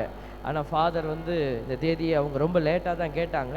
ஆனால் ஃபாதர் இந்த தேதியை ஓகே ப்ளீஸ் வெல்கம்னு சொல்லி, இப்படிப்பட்ட நல்ல உள்ளங்கள் எல்லாமே சேர்ந்து இந்த தொலைக்காட்சியை தாங்குது. இது வெறுமனே தொலைக்காட்சியே இல்லை, இது நம்ம கத்தோலிக்க விசுவாசத்தின் அடையாளமாக இருக்கிறது. ஹல்லேலூயா. இந்த விசுவாசத்தை தான் இன்றைக்கி நிறைய பேர் பகிர்ந்து கொண்டிருக்கிறாங்க. அப்போ நான் வந்து திருச்சியிலேருந்து அங்கே ஒவ்வொரு புதன்கிழமையும் ட்ராவல் பண்ணி வரணும். அப்போ நான் சொன்னேன், அங்கே 1 மணி நேரம் ஆராதனைக்கு ஒரு ராத்திரி பூரா 7 மணி நேரம் நான் ட்ராவல் பண்ணணும். மேலே 7 கீழே 7, 14 மணி நேரம் நான் ட்ராவல் பண்ணி 1 மணி நேரம் 9:30க்கு ரெடி ஆக்ஷன் வாங்க. நான் போய் குனிஞ்சு நற்கரணி எடுத்து வச்சுட்டு ப்ரேயர் ஆரம்பித்து 10:30க்கெலாம் முடிச்சு ஆகணும். முடிச்சுட்டு எல்லாம் இறங்கிடுவோம். அப்போ தான் யோசித்தேன், இந்த 1 மணி நேரம் ஆட்டத்துக்காக நான் இவ்வளோ தூரம் ட்ராவல் பண்ண வேண்டியிருக்கு அப்படின்னு. அப்போ ஃபாதர்கிட்ட பேசும்போது அவங்க ஒரு தடவை சொன்னாங்க, 1 மணி நேரம் ப்ரோக்ராம் தான், ஆனால் எத்தனை 1000 பேர் வேதனைக்குள்ளாக இருக்கிறவங்க இதை பார்த்து கொண்டு இருக்கிறாங்க. அவங்களுக்காக நீங்கள் கொஞ்சம் மனம் இறங்குங்கன்னாங்க. நான் இன்றைக்கும் அந்த கஷ்டத்தை கடந்து வந்து கொண்டு இருக்கிறோம். அதனால் இன்றைக்கி நான் மட்டும் இல்லை, எவ்வளவோ பேர் அவங்களுடைய ஸ்ரீலங்கா போயிருந்தோம். இப்போது அங்கே வந்து ஒரு அம்மா ஒரு கவருக்குள்ளே, அவங்க ஏழைப்பட்டவங்க எல்லாருமே, அவங்க ஒரு கவரில் ஒரு காசை வச்சு, நீங்கள் ஏதோ மேலே கட்டுறதா ஃபாதர் கெஞ்சி கெஞ்சி கேட்குறாரு, அவரை பார்த்தா ரொம்ப பாவமாக இருக்குது ஃபாதர் அப்படின்னு ஒரு காணிக்கையை அவங்க என் கையில் வச்சாங்க.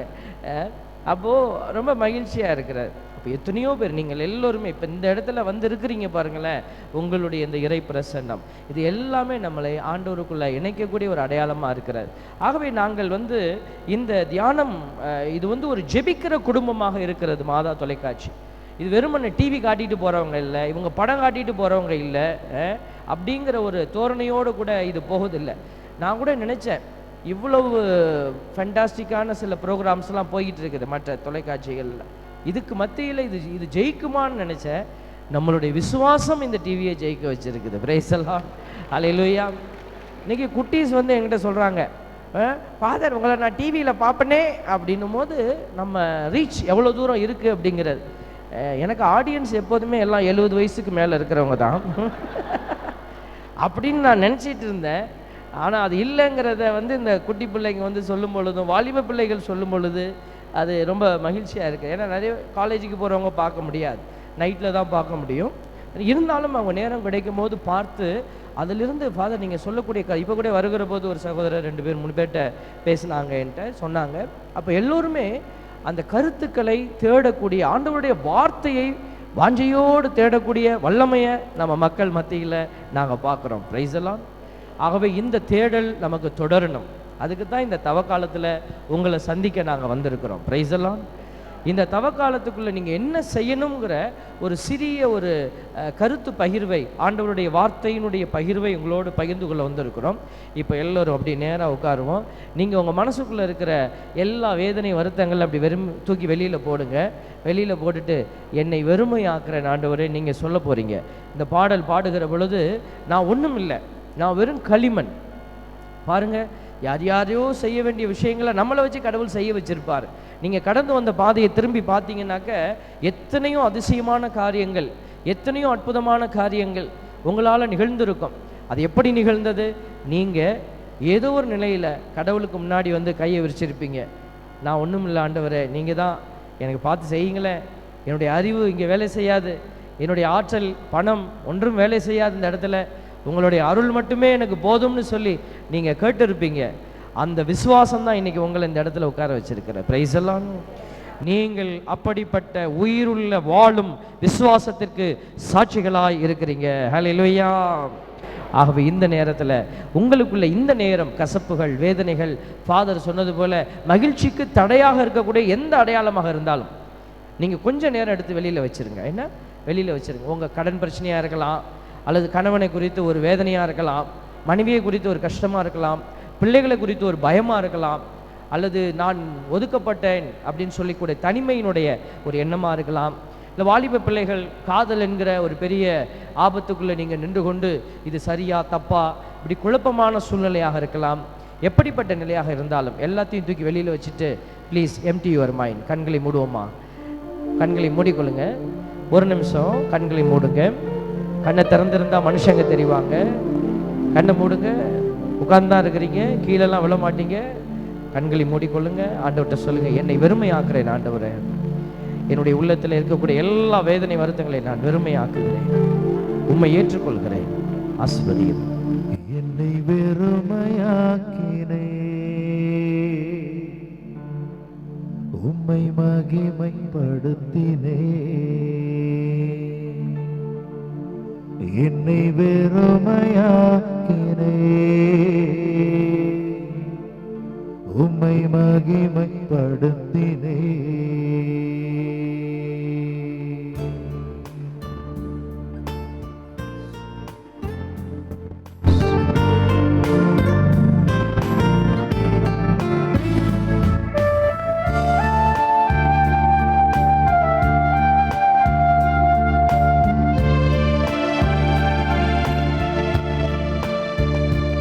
என்னை வெறுமையாக்கினே,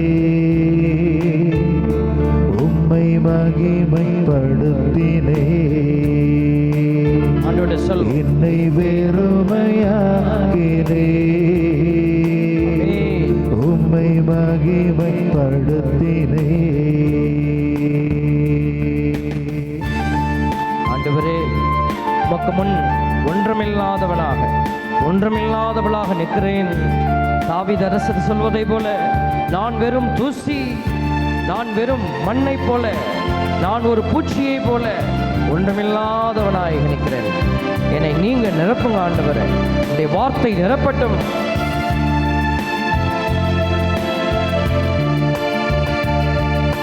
நான் யார் வெறும் களிமண்தானே. நான் யார் ஒரு மனிதன் தானே. நான் யார் ஒரு மனிதன் தானே. நான் யார் வெறும் களிமண்தானே. நான் யார் வெறும் களிமண்தானே. நான் யார் வெறும் களிமண்தானே. என்னை வெறுமையாக்கினே. உம்மை மகிமைப்படுத்தினே. ஆண்டவரே, நான் உலகத்தை நம்பினேன், பல வேளைகளில் மனிதர்களை நம்பினேன், நான் பல ஆசீர்வாதங்களை இழந்து போய் நிற்கிறேன். இப்பொழுது ஆண்டவரே, உம்முடைய திருமுன்னிலையில் நான் அறிவிக்கிறேன், நீர் மட்டுமே எனக்கு போதும், நீர் என்னோடு தங்கும், உம்மை நான் ஏற்றுக்கொள்கிறேன் சொல்.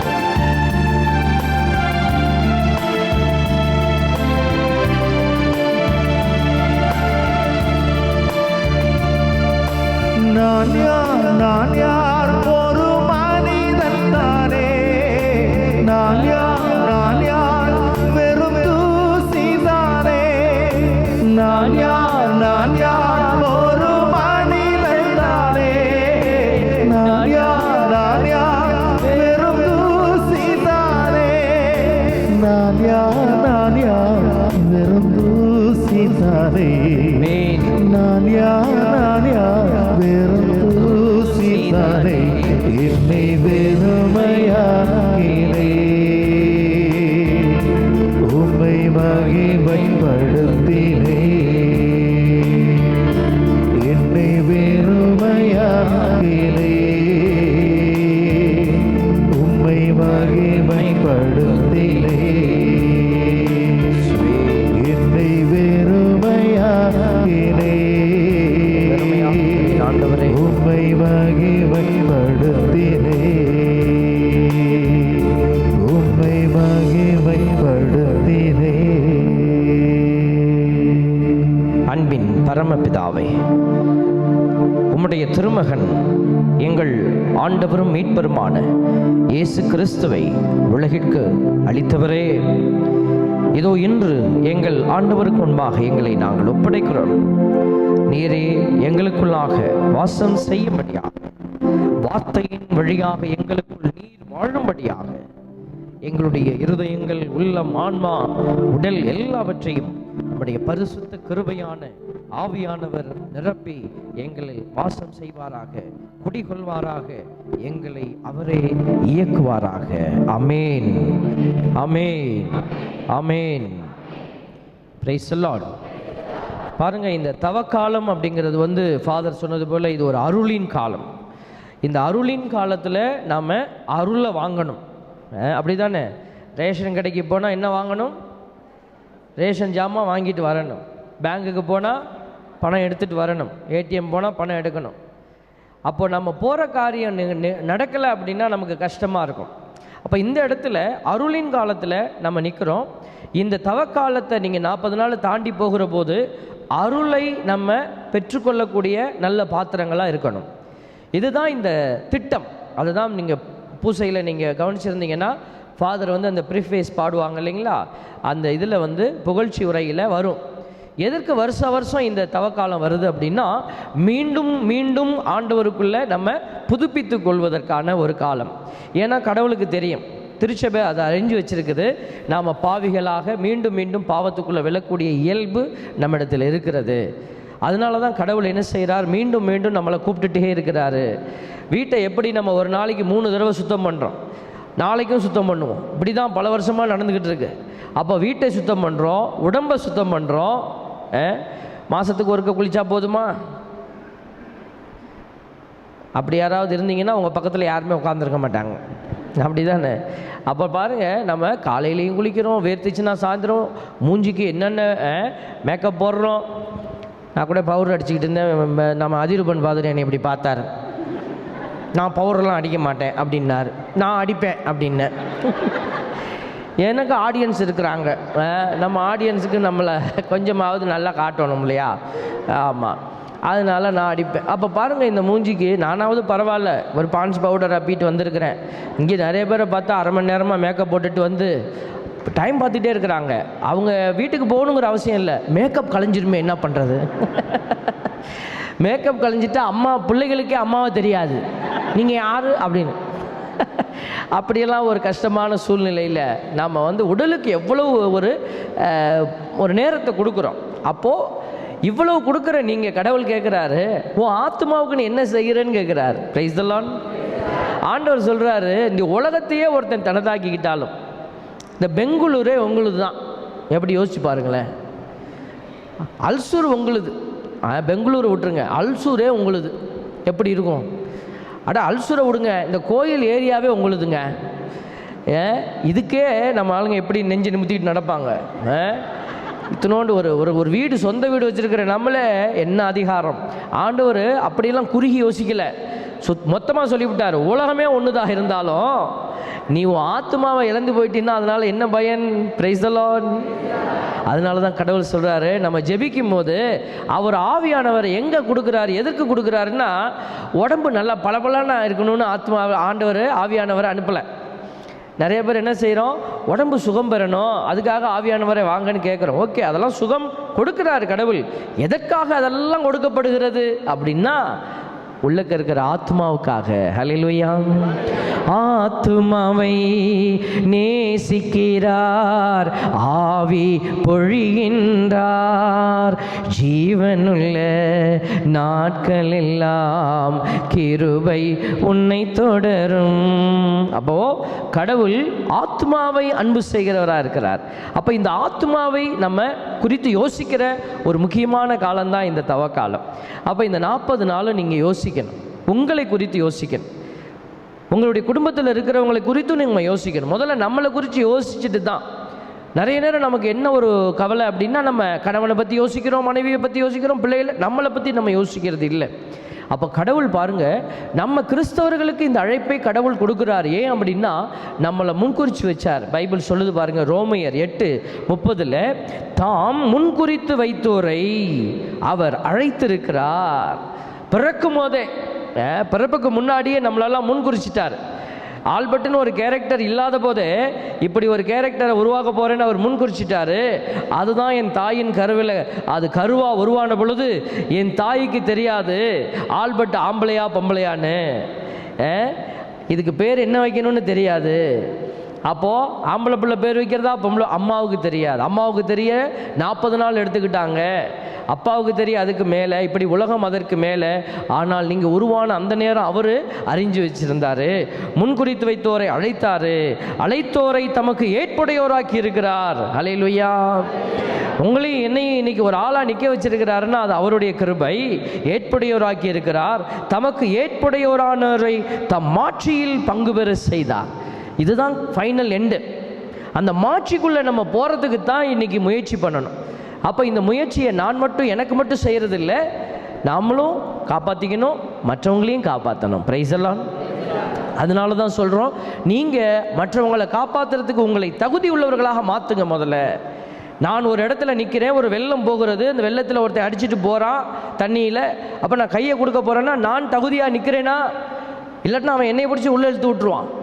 அதனால தான் பாருங்கள், நீங்கள் தகுதியாக நின்று கொள்ளுங்க. யூதா திருமுகத்தில் பைபிளில் மிக அழகாக சொல்லப்பட்டிருக்கிறது. நீ உன்னைய மட்டும் கடிவாளம் போட்டது மாதிரி ஓடி போய் காப்பாற்றிக்கலான்னு நினைக்காத. பாருங்கள், யூதா திருமுகம் 1வது ஒரே ஒரு அதிகாரம் தான் அதில் இருக்குது.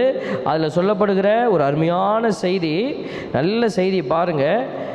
யூதாவினுடைய திருமுகத்தில் நம்ப தயங்குவோருக்கு இரக்கம் காட்டுங்கள், கோபத்தை காட்டாத இரக்கம் காட்டு, வேறு சிலரை அழிவு தீயிலிருந்து பிடித்திழுத்து காப்பாற்றுங்கள், மற்றும் சிலருக்கு இரக்கம் காட்டும்போது எச்சரிக்கையாயிருங்கள், ஊனியல்பால் கரைபட்ட அவர்களது ஆடையையும் வெறுத்து தள்ளுங்கள். ஹல்லேலூயா, பிரைஸ் தி லார்ட்.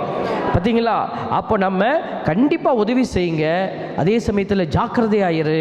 அப்போ இந்த 40 நாள் தவக்காலம் நான் என்னை பலப்படுத்தி கொள்கிற ஒரு காலம், அதே சமயத்தில் அடுத்தவங்களையும் கடவுளுடைய அன்புக்குள்ளே இழுத்து கொண்டு வருகிற காலம். இப்போ இந்த தவக்காலத்தில் நாங்கள் இந்த 2 நாள், இன்றைக்கு நாளைக்கும் மாலை வேளையில் நடக்கக்கூடிய இந்த குறுகிய நேரத்தில் நாங்கள் சில டாட்ஸ் போட்டுட்டு போயிடுவோம். நீங்கள் தான் கோலம் போடணும்.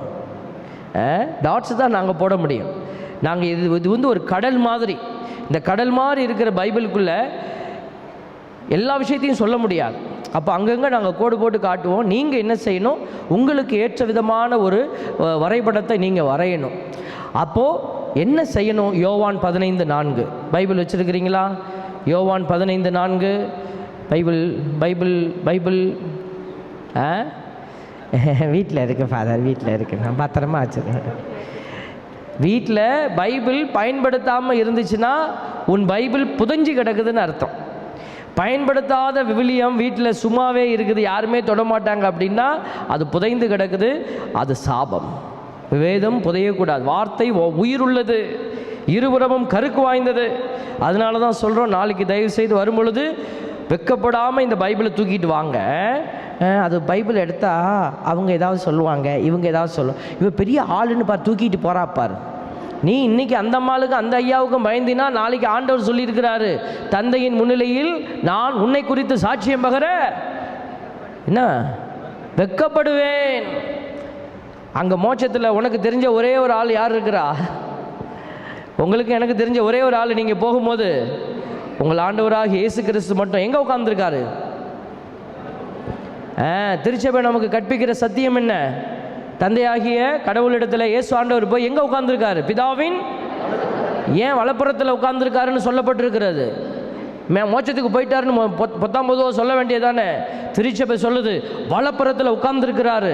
நீ போகும்போது அவர்கிட்ட தான் இயேசு தந்தை கேட்பார், மகனே இந்த பையனை பற்றி சொல்லு அப்படின்வார். ஆமாம், இது என்னுடைய பிள்ளை, ஏன்னா என் வார்த்தையை அதை சுமந்துச்சு நெஞ்சில் அப்படின்னு சொல்லுவார். ஹல்லேலூயா.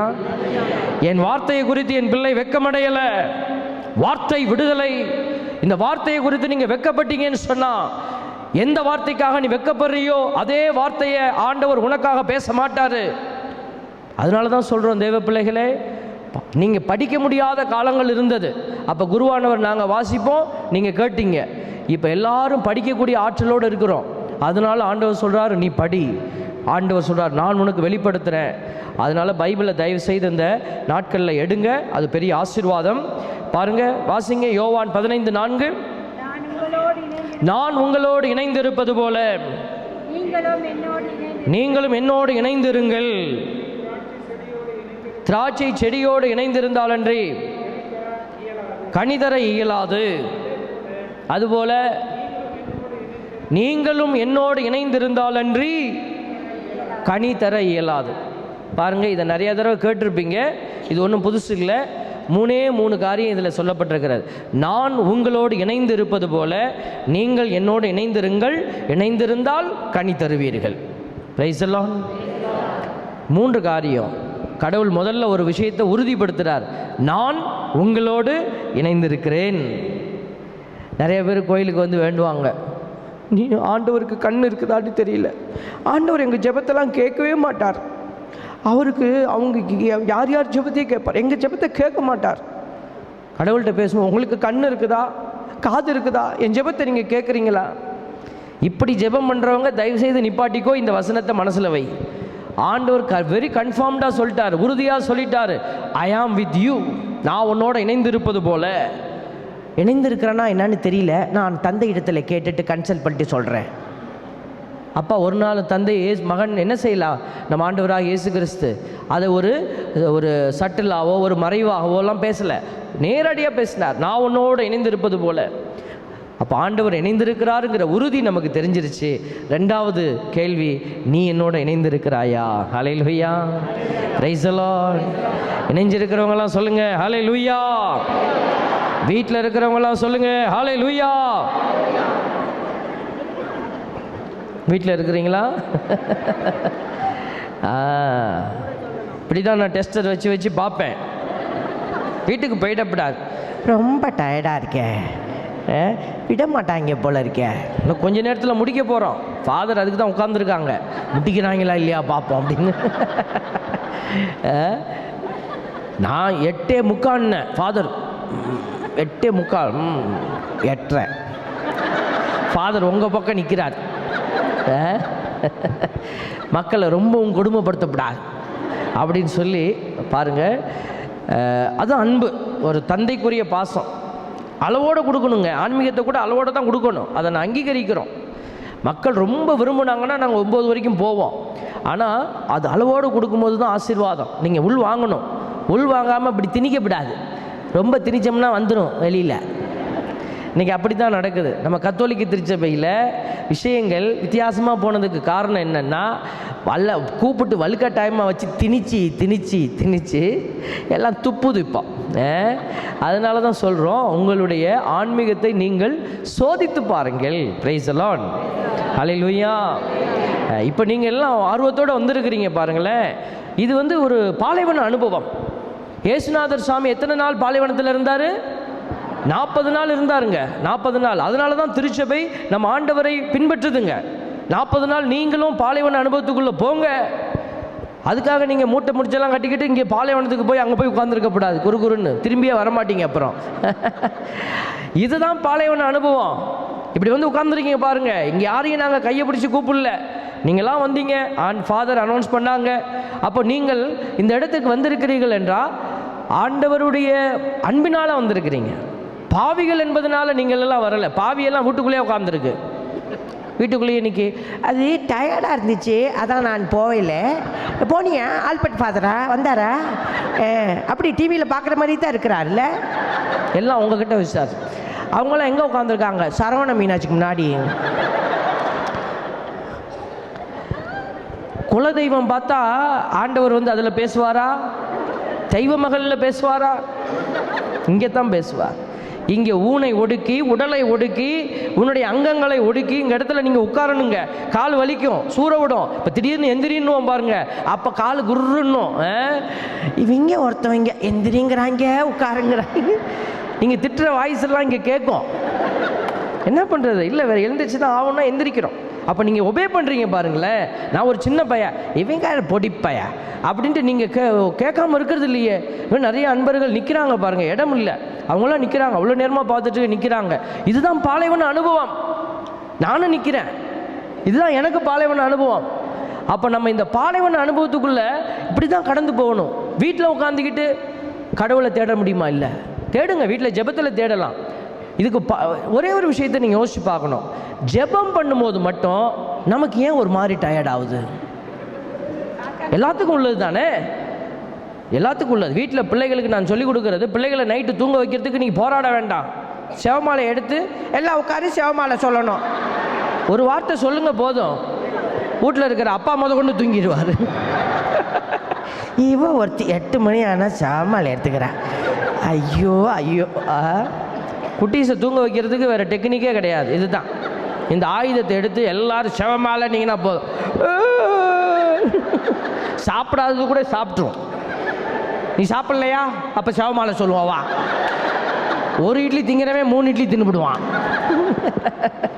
அதனால் நான் ஒன்றே ஒன்று உங்ககிட்ட கேட்குறேன், நம்ம மூளையை கொஞ்சம் யோசிப்போம். ஏன் இந்த ஜெபம்னு வரும்போது மட்டும் நமக்கு ஒரு மாதிரி புல்லிங் பேக், ஏன் நமக்கு ஒரு பின்னாடி இழுக்குது? ஏன்? அங்கே தான் ஏதோ விஷயம் இருக்குது. அப்போதான் நம்ம என்ன செய்யணும்? போராடணும். உடலை எதிர்த்து போராடி முன்னாடி போகணுங்க. போர் வீரனை போல போகணும். போர் வீரன் அங்கே சாவடிக்க போறான்னு தெரியுது, அதுக்காக அவன் என்ன செய்யறது இல்லை, பின்னாடி போறது இல்லை. பயந்துக்கிட்டு எதிரே வரக்கூடிய ஆபத்தை தெரிந்து முன்னாடி போறான். அதனாலதான் நீங்கள் இயேசுவின் படையணிகளாக மாற வேண்டும். ஹல்லேலூயா. அதனாலதான் தாய் திருச்சபை 3 காரியத்தை நமக்கு இந்த தவ காலத்துல வைக்குது. ஜெபம், தபம், தான தர்மம். முதல் இது என்னது? ஜெபம். அப்போ நம்ம ஜெபிக்கிற பிள்ளைகளாக மாறணும். அப்போ இந்த தவக்காலத்தில் நீங்கள் யோசிக்க வேண்டிய தலங்களை நாங்கள் உங்களுக்கு சுட்டி காட்டுறோம். முதல் பகுதி என்னென்னா, ஆண்டவர் நம்மோடு இருக்கிறாரு, அது கன்ஃபார்ம்டு. ரெண்டாவது, நீங்கள் ஆண்டவரோடு இருக்கிறீங்களாங்கிறத நீங்கள் இந்த 40 நாளில் கண்டுபிடிக்கணும். அப்போ ஆண்டவரோடு இருக்கிறீங்கிறத எப்படி கண்டுபிடிக்கலாம் அப்படின்னா, கனி. அப்போ கனி தரக்கூடிய மரங்களாக நீ மாறுவீங்கன்னா எப்படிப்பட்ட கனி? நல்ல கனி. அப்போ இயேசுசாமி ஒரு இடத்துல சொல்கிறாரு, நல்ல கனிதரும் கெட்ட மரமும் இல்லை, கெட்ட கனிதரும் நல்ல மரமும் இல்லை. அப்படின்னா 2 கேட்டகரி தான். ஒன்று, நீ நல்ல கனி கொடுக்கக்கூடிய நல்ல மரமாக நிற்ப, இல்லாட்டினா கெட்ட கனி தரக்கூடிய கெட்ட மரமாக நிற்ப. அப்போ நீ எந்த சைடு நிற்கிற? இந்த சைடு அந்த சைடு? இல்லை, நான் நடுவில் அப்பப்போ நான் இந்த கனி கொடுப்பேன், கொஞ்சம் டயர்டாக இருக்கும் போது இந்த கனி கொடுத்துக்கிறேன். அப்படி நீ நடுவில் நிற்க முடியாது. அப்போ ஏதாவது ஒரு பக்கம்தான். அப்போ யூ ஆர் நாட் பர்ஃபெக்ட் அப்படின்னா அந்த பர்ஃபெக்ஷனுக்குள்ளே தான் நம்ம போக முயற்சிக்கிறோம். அதனால தான் இயேசுசாமி என் தந்தை, அதான் டார்கெட்டு, தந்தை நிறைவுள்ளவராக இருப்பது போல. நான் கூட சொல்லலை, இயேசுசாமி தந்தையை வச்சுட்டார். அப்போ தந்தையினுடைய நிறைவு தான் நம்மளுடைய டார்கெட்டு. அதுக்குள்ளே நம்ம போகிறதுக்கு முயற்சி பண்ணுறோம். அதுக்குள்ளே போக முடியுமான்னு தெரியல, ஆனால் முயற்சி நம்ம செய்யணும். அந்த 40 நாளில் நம்ம என்ன செய்யணும்னா, அப்போ அந்த கெட்ட கனி தரக்கூடிய இயல்புகள் என்னங்கிறத கண்டுபிடிச்சி அதிலிருந்து நம்ம போராடி வெளியில் வரணும். Praise the Lord, hallelujah. Brother இப்போ நமக்காக ஒரு பாட்டு பாட போகிறாரு. ஆண்டவருடைய கிருபையில் நல்ல ஒரு பாடல்கள் நமக்கு அவர் பாடி கொடுத்துட்டு இருக்கிறாரு. இப்போ இந்த நேரத்தில் ஒரு அருமையான பாடல், என் சித்தம் அல்ல உம் சித்தம் நாதான்னு ஒரு பாட்டு இருக்குது.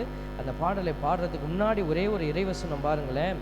இப்போ நம்மளுடைய ஆசையை மேலே வச்சு இதை எனக்கு வேணும், இது எனக்கு வேணும்னு கேட்டோம்னாக்க அப்போ தான் நம்ம உலகத்தின் கனி கொடுக்கக்கூடிய அடையாளமாக மாறிடுறோம். உலகத்தின் கனி கொடுக்கக்கூடிய, அப்போ கடவுளுடைய கனின்னா கடவுளுடைய சித்தம் என்னங்கிறத தேடி கண்டுபிடிச்சி செய்யணும். இப்போ ஃபாதர் துவக்க உரையில் ஒரு சில அடையாளங்களை காட்டிக்கிட்டே இருந்தார் பைபிள்லேருந்து. ஆபிரகாமு, நோவா, ஈசாக்கு, மோயிசனு, இவங்கெல்லாம் வேறு விதமான கனி கொடுக்க ஆசைப்பட்டவங்க. மோயிசன் சொல்லிட்டாரு பாருங்க, எந்த மனுஷனாவது ஒரு அதிகாரிக்கு முன்னாடி முடியாதுன்னு சொல்ல முடியுமா? மோயிசன் சொன்னாருங்க, கடவுளுக்கு முன்னாடியே சொன்னார், என்னால் போக முடியாது. கடவுளுக்கே நோ சொன்ன ஒரு நல்ல ஒரு தைரியசாலி மோயிசன். கடவுளுக்கே நோன்னு சொன்னார். ஆனால் கடவுள் அவரை மீண்டும் மீண்டும் அவர் திடப்படுத்துகிறாரு. அப்போ அவர் ஒத்துக்கிட்டாரு. அதுக்கப்புறம் அவர் பின்வாங்கவே இல்லை. அப்போ அவருடைய சித்தம் அல்ல, அது கடவுளுடைய சித்தம் அவர் நிறைவேறியது. இதே மாதிரி தான் நோவா, நீங்கள் பெட்டகத்தை கட்டணுன்னப்போ அவருக்கு விருப்பம் இல்லை. எல்லாரும் எள்ளி கேவலப்படுத்துகிறாங்க, எள்ளி நகையாடுறாங்க. கட்டாந்தரையில் போய் கப்பல் கட்டிக்கிட்டு இருக்கான் லூசுப்பைய, எவ்வளோ கேவலமாக பேசியிருப்பாங்க. அப்போ அவர் எல்லாத்தையும் காதில் வாங்கிக்கிட்டு மனசில் வச்சுக்கிட்டு வேலை செஞ்சுக்கிட்டே இருந்தார். நேரம் வந்தது. அந்த நேரம் வந்த பொழுது அவர் உயர்த்தப்பட்டார், அவர் காக்கப்பட்டார். அன்னை மரியாள் நம்ம அம்மா இவ்வளோ ஜெகஜோதியாக நம்ம வச்சு முன்னாடி வைக்கிறோமே. இன்றைக்கி நிறைய பேர் இந்த அம்மாவை அசிங்கப்படுத்துகிற மாதிரி பேசிட்டு அலையிறாங்க. தேவ பிள்ளைகளே, எவனாவது உன்னிடத்திலே தாயை வைத்து ஆண்டவரை உயர்த்துறான், தாயை தரக்குறைவாக பேசி உன் ஆண்டவரை உயர்த்தணும்னு நினைக்கிறான்னா அவன் பொய்யன். தயவு செய்து, ஆண்டவர் சிலுவைக்கு அடியில் அம்மாவை கையில் கொடுத்தார். தாயினுடைய அன்புக்கு அடித்தளமான அன்புங்க அது. நாளை தினத்தில் பேசுவோம் நாங்கள். அந்த தாயை அசிங்கப்படுத்திட்டு இயேசு நல்லவர்னு சொல்கிறான் அப்படின்னா அவங்கிட்ட இயேசு ஆண்டவருடைய உண்மையான ஒரு வெளிப்படுத்துதல் அங்கே இல்லைன்னு அர்த்தம். பிசாசானவன் வருகிறான். தயவு செய்து நீங்கள் சுதாரித்து கொள்ள வேண்டும். இது நம்மளுடைய டாபிக் இல்லை. அப்போ பாருங்க, அன்னை மரியாள் ஒரு நல்ல அடையாளம். ஏன்னா அவங்களுக்குன்னு ஆசாபாசங்கள் நிறைய இருந்துச்சுங்க. ஆனால் மனுஷியாக இருந்ததுனால அதெல்லாம் பின்னாடி தள்ளிவிட்டு அவங்க கடவுளுடைய திட்டத்திற்கு தன்னை கையளிச்சு விட்டு உட்கார்ந்துருந்தவங்க. இன்னைக்கு புனிதர்கள்னு சொல்லப்படுகிற லிஸ்டெல்லாம் எடுத்து வச்சு பாருங்களேன், எல்லாருமே அப்படி தான். அவங்களுக்குன்னு இருந்த ஆசாபாசம். இந்த தோமையார் இந்தியாவுக்கு வந்தார். அவர் போய் பார்த்தா அந்த லிட்டில் மவுண்டுங்கிற ஒரு சின்ன குகைக்குள்ள அந்த மனுஷன் எப்படி வாழ்ந்திருப்பாருன்னு நான் ஆச்சரியப்படுறேன். அவருக்கு என்ன இல்லை, அவர் ஊரில் அவர் நாட்டில் மீன் பிடிச்சாருன்னா நல்ல சோறுங்க. இன்றைக்கி மீன் பிடிக்கிறவங்களாம் நல்லா வாழ்வாங்க. அவங்களுக்கு காசெல்லாம் வேணாம், மீனை பிடிச்சி சாப்பிட்டுக்கிட்டே உட்காந்துருக்கலாம். நான் ஸ்ரீலங்காவுக்கு போனப்போ டெய்லி மீன் தாங்க, டெய்லி மீன் தான். நாட்டின்னு சொல்லிடாதீங்க, தவக்காலத்துலேயும் மீன் தான் போட்டாங்க. கடலுக்கு பக்கத்தில் இருக்கிறோம், என்ன பண்ணுறது? அங்கே காய்கறினா காய்கறி கொஞ்சம் காஸ்ட்லி அப்படிங்கிறான். அப்போ பாருங்கள், இப்படிப்பட்ட ஒரு மனுஷன் எல்லாத்தையும் விட்டு போட்டு அந்த பாறையில் படுத்து தூங்கி பக்கத்தில் இருந்த குட்டையில் தண்ணி மொண்டு குடிச்சு, இன்னைக்கு அந்த குட்டை என்னது தீர்த்தம், இன்னைக்கு தீர்த்தம் தீர்த்தம் குடிங்க அப்படின்னாங்க. அப்போ ஒரு பக்கெட்டை உள்ளே விட்டாங்களா, உள்ளேருந்து ஒரு இந்த இது பேட் இருக்குது பார்த்தீங்களா, வவ்வா, அது உள்ளேருந்து போச்சா. எனக்கு ஹைஜீனிக்காக இருக்கிற மாதிரி தெரியலையே அப்படின்னு நான் குடிக்கல. நான் வந்து எவ்வளோ யோசிச்சிருக்கேன், அந்த மனுஷன் வந்தப்போ இது எப்படி ஹைஜீனிக்காக இருந்திருக்குமா. அதில் தான் அவர் தண்ணி குடித்து அவர் இதில் தான் வாழ்ந்து இங்கே தான் உசுரை விட்டாருங்க. பாருங்க, இதெல்லாம் நமக்கு சாட்சி. அதுதான் ஃபாதர் சொன்னார், திரண்டு வருகிற மேகம் போல சாட்சிகள் நம்ம சூழ எப்படி நிற்குதே. ராணி மரியான்னு ஒரு சகோதரி இறந்து போனாங்க. ஒருத்தன் குத்திட்டான். அவங்க செய்கிற பணிக்காக நல்ல பணி செஞ்சிட்டு இருந்தாங்க வடநாட்டில். ஒருத்தன் குத்திட்டான். அது ஒரு குரூப் தான் செஞ்சுது. அந்த குத்துனவனை ஜெயிலில் பிடிச்சி போட்டாங்க. அப்போ அவனை ஜெயிலில் போட வச்சுட்டாங்களேன்னு சொல்லி, காப்பாற்றுறேன்னு சொல்லி நீ இப்படி மாட்டி விட்டுட்டானேன்னு சொல்லி அவனை கொல்றதுக்கு இவன் வெறியோட ஜெயிலேருந்து வந்த உடனே அவனை போட போகிறேன் அப்படின்னு சொல்லிக்கிட்டு இருந்த அந்த மனுஷனை இந்த சகோதரியினுடைய சகோதரி, அவங்களும் ஒரு அருட்சகோதரி, ராணி மரியாவினுடைய சொந்த கூட பிறந்த ஒரு சகோதரி, போய் பார்க்க போகிறாங்க.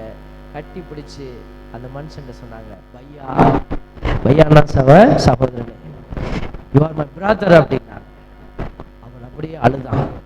அது சொன்னான், நான் உன் சகோதரியை கொன்னவன், நான் தெரியும், நீ உண்மை தெரிஞ்சிருந்தா நீ கொண்டு இருக்க மாட்டே இல்லையா, நீ அறியாமையில் இதை செஞ்சிட்ட, இப்போ ஆண்டவர் உனக்கு வெளிச்சத்தை தருவாருன்னு இன்னைக்கு அந்த குடும்பத்துக்கு பக்க பலமா அந்த மனுஷன் நின்று கொண்டு உதவி செய்யறான், சாட்சியாய் மாறுகிறான். இன்னைக்கு அநேக பிள்ளைகள், பாப்பரசர், நம்முடைய முன்னாள் பாப்பரசர் 2ஆம் ஜான் பால் சுட்ட பிற்பாடு கான்சியன்ஸ்க்கு வராருங்க. அந்த அறிவு நிலைக்கு வந்த பொண்ணு கண்ணை திறந்தோன்னு கேட்டாரு, என்னை சுட்ட அந்த பையன் எங்க வச்சிருக்கிறாங்க, சிறையில் வச்சிருக்காங்க, அவனை பார்க்க போகணும். போனோன்னையும் அவனை வெளியில விடுங்க, இல்லை ஆபத்து, பரவாயில்ல விடுங்க. பக்கத்தில் வந்தான், dear brother how are you கேட்டார். அப்படியே உருகி போனான். பாருங்களேன், இதுதான் இன்றைக்கு நிறைய பேர் ஆண்டவருக்கு எதிர் சாட்சிகளாக நிற்கிறாங்க. அன்பு திரளான பாவங்களை வெல்லும்னு பைபிள் சொல்லுது. இன்னைக்கு கடவுள் கூட இந்த அன்புக்காகத்தான் அவர் காத்திருக்கிறாரு. பாருங்க, ரோமையர் 9:22 வாசிக்கிறேன். தமது சினத்தை காட்டவும் தமது வல்லமையை விளங்கச் செய்யவும் கடவுள் விரும்பிய போதிலும், எதை காட்டி? கோபத்தை காட்டி. சினத்தை காட்டவும் இதன் வழியா தம் வல்லமையை வெளிப்படுத்தவும் கடவுள் விரும்பிய போதிலும், அழிவுக்கும் அவருடைய சினத்திற்கும் இலக்கான கலன்களை பொறுத்தவரையில், அவருடைய அழிவுக்கும் கோபத்துக்கும் இலக்கான கலன் யாரு? நீங்களும் நானும் தான். நம்மளை பொறுத்தவரையில் அவர் மிக்க பொறுமை காட்டினாராயின் யார் என்ன சொல்ல முடியும்? யார் என்ன சொல்ல முடியும்? ஆண்டவர் பொறுமையோடு இருக்கிறார். அந்த பொறுமையை நம்ம என்ன செய்யணும்? பயன்படுத்தி கொள்ள வேண்டும். எதற்காக அவர் பொறுமையோடு இருக்கிறார்னா, எல்லாரையும் தம் மாட்சியில் பங்கு பெற வேண்டும் என்பதற்காக அவர் முன்னேற்பாடு செய்த அந்த மாட்சிக்குள்ள எல்லாரும் வரணுங்கிறதுக்காகத்தான் அவர் இப்படிப்பட்ட ஒரு பொறுமையோடு இருக்கிறார். அதனால தான் இந்த 40 நாள் நீங்க உங்களை சோதிச்சு பாருங்க, நான் ஆண்டவரோடு இருக்கிறேன்னா அப்போ நான் பொறுமையோடு, என் கனிகள் எப்படி வெளிப்படுது? இன்னைக்கு லூக்கா நற்செய்தி 11:41 மிக அருமையாக ஒன்று சொல்லுது. அதை தான் ஃபாதர் வந்து ஒரு காமன் டேர்மில் மகிழ்ச்சி மகிழ்ச்சின்னு சொன்னார். அப்போ நம்மக்கிட்டே இருந்து நிறைய நேரம் நம்ம நினச்சிட்டு இருப்போம், கடவுளுக்கு உண்டியல் போட்டால் போதும் அப்படின்னு சொல்லி. மலாக்கி புத்தகத்தில் நம்ம பார்க்குறோம், 3ஆவது அதிகாரம் 8வது இறைவசனத்தில் 10ல் ஒரு பகுதி. 10ல் ஒரு பகுதின்னா அது வெறும் காணிக்கையில் மட்டும் இல்லைங்க, நீ போடுற காசில் மட்டும் இல்லை, இன்னும் 9 காரியம் இருக்குது. அந்த 10 காரியத்தில் ஒரு காரியம்தான் பணம்ங்கிற காரியம், காசு பணம். அந்த ஒன்றை மட்டும் நீ யோசிக்காத, இன்னும் 9 நீ கொடுக்க வேண்டியது, 10ல் ஒரு பகுதியாய் கொடுக்க வேண்டியது இருக்குது. அதெல்லாம் நீங்கள் யோசிச்சு பாருங்க. அப்போ நீங்கள் இதை யோசித்து அதை கொடுக்கக்கூடிய அடையாளமாக மாறுனீங்கன்னா நீங்கள் ஆண்டவருக்குள்ள கனி கொடுக்கக்கூடிய பிள்ளைகளாக மாறுவீங்க.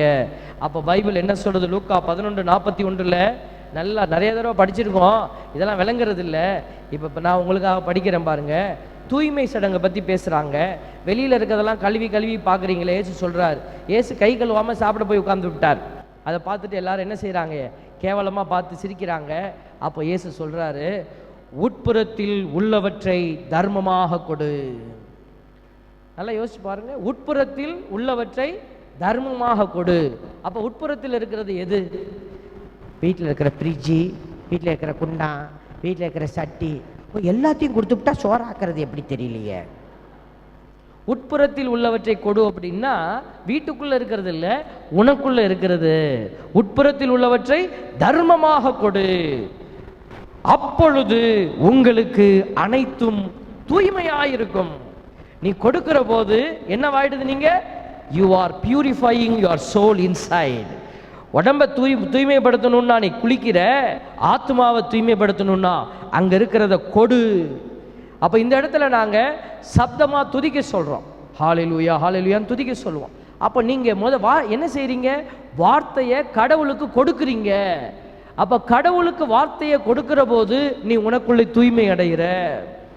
அப்போ ஒருத்தர் வராங்க, நோய் உற்றவங்க வராங்க, படுத்திருக்காங்க, போய் நீங்க பார்க்குறீங்க, அவங்களுக்கு உங்களுடைய இரக்கத்தை வார்த்தையினால கவலைப்படாதீங்க, நல்லா ஆயிடுவீங்க. அவங்க இறந்துருவாங்கன்னு தெரிஞ்சா கூட நம்ம என்ன சொல்லணும்? நீ ஆண்டவருக்குள்ள நல்லா ஆயிடுவ அப்படி சொல்லணும்.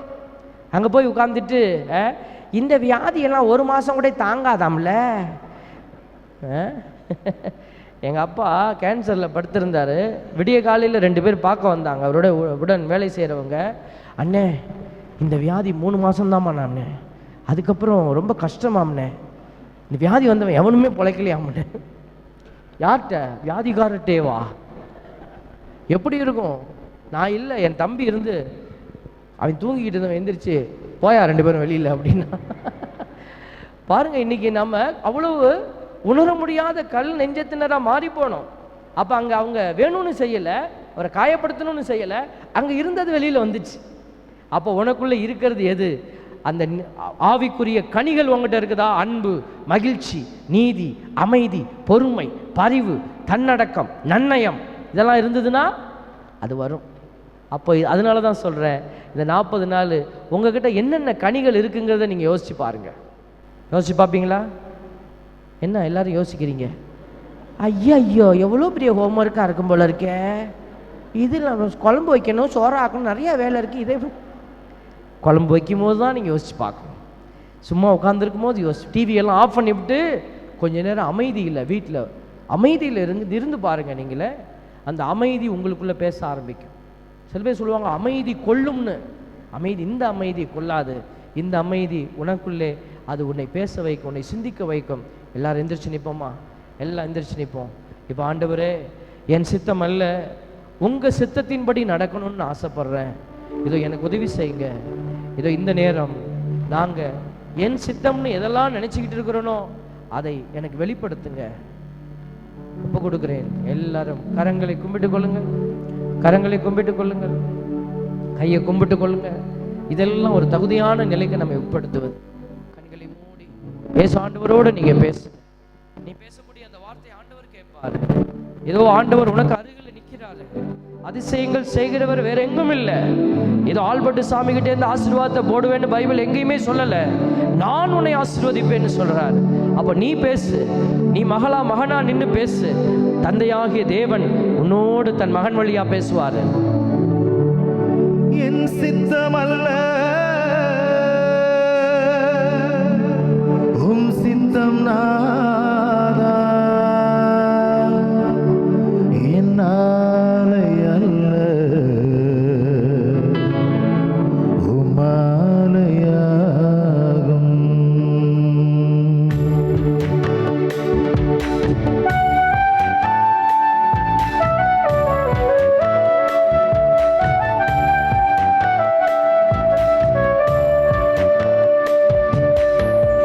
என் சித்தமல்ல உம் சித்தம் நாதா, என் சித்தமல்ல உம் சித்தம் நாதா, என்னாலே அல்ல உமாலயாகும், என்னாலே அல்ல உமாலயாகும். எல்லோரும் கேட்டு என் சித்தமல்ல உம் சித்தம் நாதா, உம்முடைய என் சித்தமல்ல உம் சித்தம் நாதா.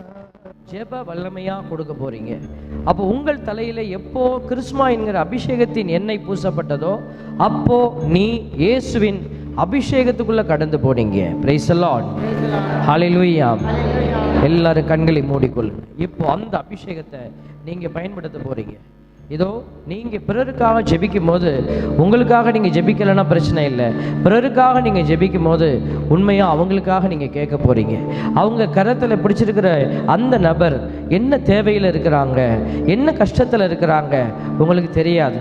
இங்கே இருக்கிற எல்லாருடைய கையையும் நீங்கள் பிடிச்சிருக்கிற ஒரு உணர்வோடு கூட நீங்கள் நிற்கிறீங்க. எல்லாம் கண்களை மூடிக்கொள்ளுங்க. இப்போ நான் உங்களோடு கூட சேர்ந்து உங்களுக்காக துதிக்க போகிறோம். நீங்கள் முதல்ல ஆண்டவரை துதிங்க. துதிக்க துதிக்க துதிக்க ஆண்டவர் உங்களுக்குள்ள ஒரு வல்லமையின் ஆவியை வைப்பார். அந்த ஆவியானவர் உன்னை வழிநடத்துவார். அவருடைய வழிநடத்துதலில் நீங்கள் அவங்களுக்கு என்ன கேட்கணுமோ கேளுங்க. உனக்காக நீ கேட்காத, உன்னை கரம் பிடித்திருக்கிற அந்த சகோதர சகோதரிகளுக்காக ஜெபிங்க. எல்லாரும் கண்களை மூடி துதிப்போமா. ஹல்லேலூயா ஹல்லேலூயா ஹல்லேலூயா ஹல்லேலூயா ஹல்லேலூயா ஹல்லேலூயா ஹல்லேலூயா ஹல்லேலூயா ஹல்லேலூயா.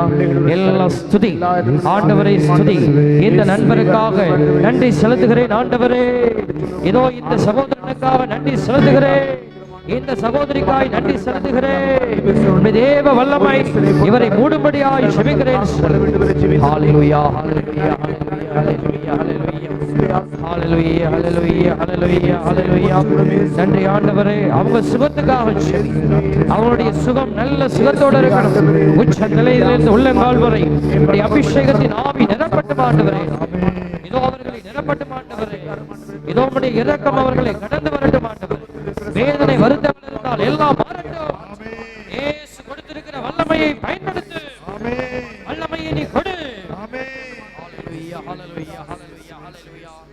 ஞானத்திலே நிரப்பும்படியாக படிக்கிற குழந்தைகள் சிறு பிள்ளைகளாக இருந்தா, குடும்பத்தை வழிநடத்தக்கூடிய பிள்ளைகளாக இருந்தா, ஞானத்தை இவர்களுக்கு தாறுமாண்டவரே கேளு. தெய்வ பயத்தை தாறுமாண்டவரே கூப்பிடு.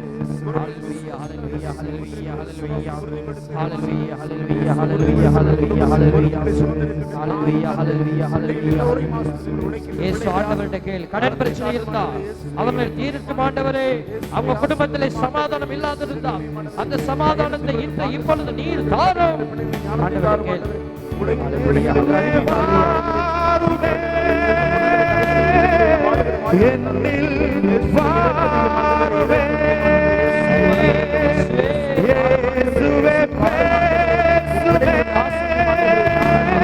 பேசும் ஆண்டவரே.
ஜெபித்திருக்கிறீங்க. இப்போ உங்களுடைய கரங்களை மார்பில் வைத்துக் கொள்ளுங்க.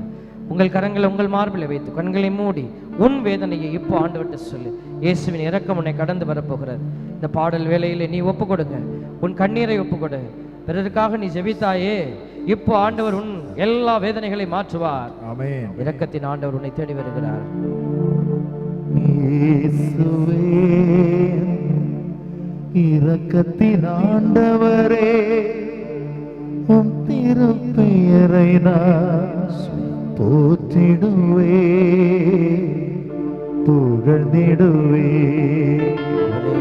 இயேசுவே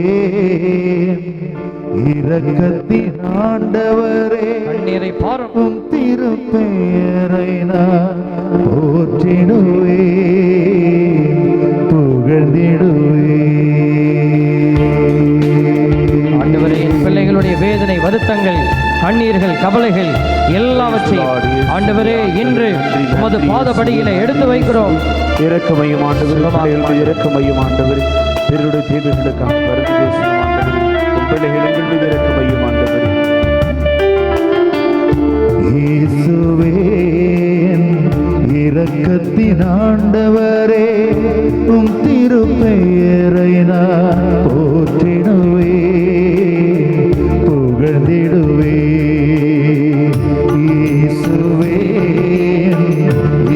இரக்கத்தின் ஆண்டவரே உம் திருப்பெயரை நான் போற்றிடுவே புகழ்ந்திடுவே.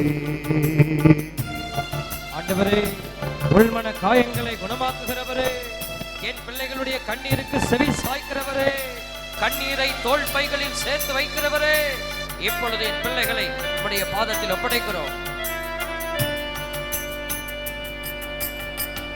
துன்பத்திலே என்னை தேற்றிடும் இறைவா, துன்பத்திலே என்னை தேற்றிடும் இறைவா, துதிகண மகிமை உமக்கே என்றும், துதிகண மகிமை உமக்கே என்றும். இயேசுவே இரக்கத்தின் ஆண்டவரே உம் திருப்பெயரை நான் போற்றிடுவே புகழ்ந்திடுவே. ஆண்டவரே, நோய் நொடிகள், மனபாரங்கள், தனிமையினுடைய வேதனை, இழப்புகள் என்று வந்திருக்கிற, பயங்கள் என்று வந்திருக்கிற என் பிள்ளைகளை நீர் இப்பொழுது சந்திப்பதற்காக நன்றி செலுத்துகிறோம். என் பிள்ளைகளை நீர் ஆசீர்வதிப்பதற்காக நன்றி செலுத்துகிறோம். நீரே கரம் எடுத்துக் கொள்ள மாட்டுகிறே. நோய் நொடி வருத்தங்கள் குணமாக்கும் இறைவா, நோய் நொடி வருத்தங்கள் குணமாக்கும் இறைவா, நற்கருணை நாதா உமக்கே ஸ்தோத்திரம், நற்கருணை நாதா உமக்கே ஸ்தோத்திரம். இயேசுவே இரக்கத்தின் ஆண்டவரே உம் திருப்பெயரை நான் போற்றிடுவே புகழ்ந்திடுவே. இயேசுவே இரக்கத்தின் ஆண்டவரே உம் திருப்பெயரை நான் போற்றிடுவே புகழ்ந்திடுவே போற்றிடுவே புகழ்ந்திடுவே. ஹalleluya ஹalleluya. மனதிலும் உடலிலும் உள்ள திருநோய்களை சுமந்து வந்திருக்கும் பிள்ளைகள் பெற்றோருடைய கண்ணீரை கண்ணோக்கினார். குடும்பத்தினருக்கும் சொந்தங்கள் நீண்டு போவதற்காக இரவு பகலாக ஜெபித்துக் கொண்டிருக்கும் பிள்ளைகளுடைய எதிர்காலத்திற்கு சொல்லி கடினப்பட்டு உழைத்துக் கொண்டிருக்கின்ற பெற்றோர்களுக்கு இரக்கமையும் ஆண்டவரே.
ஆசை முற்பாவமற்ற ஆதி இல்லாதோனே மாதேனே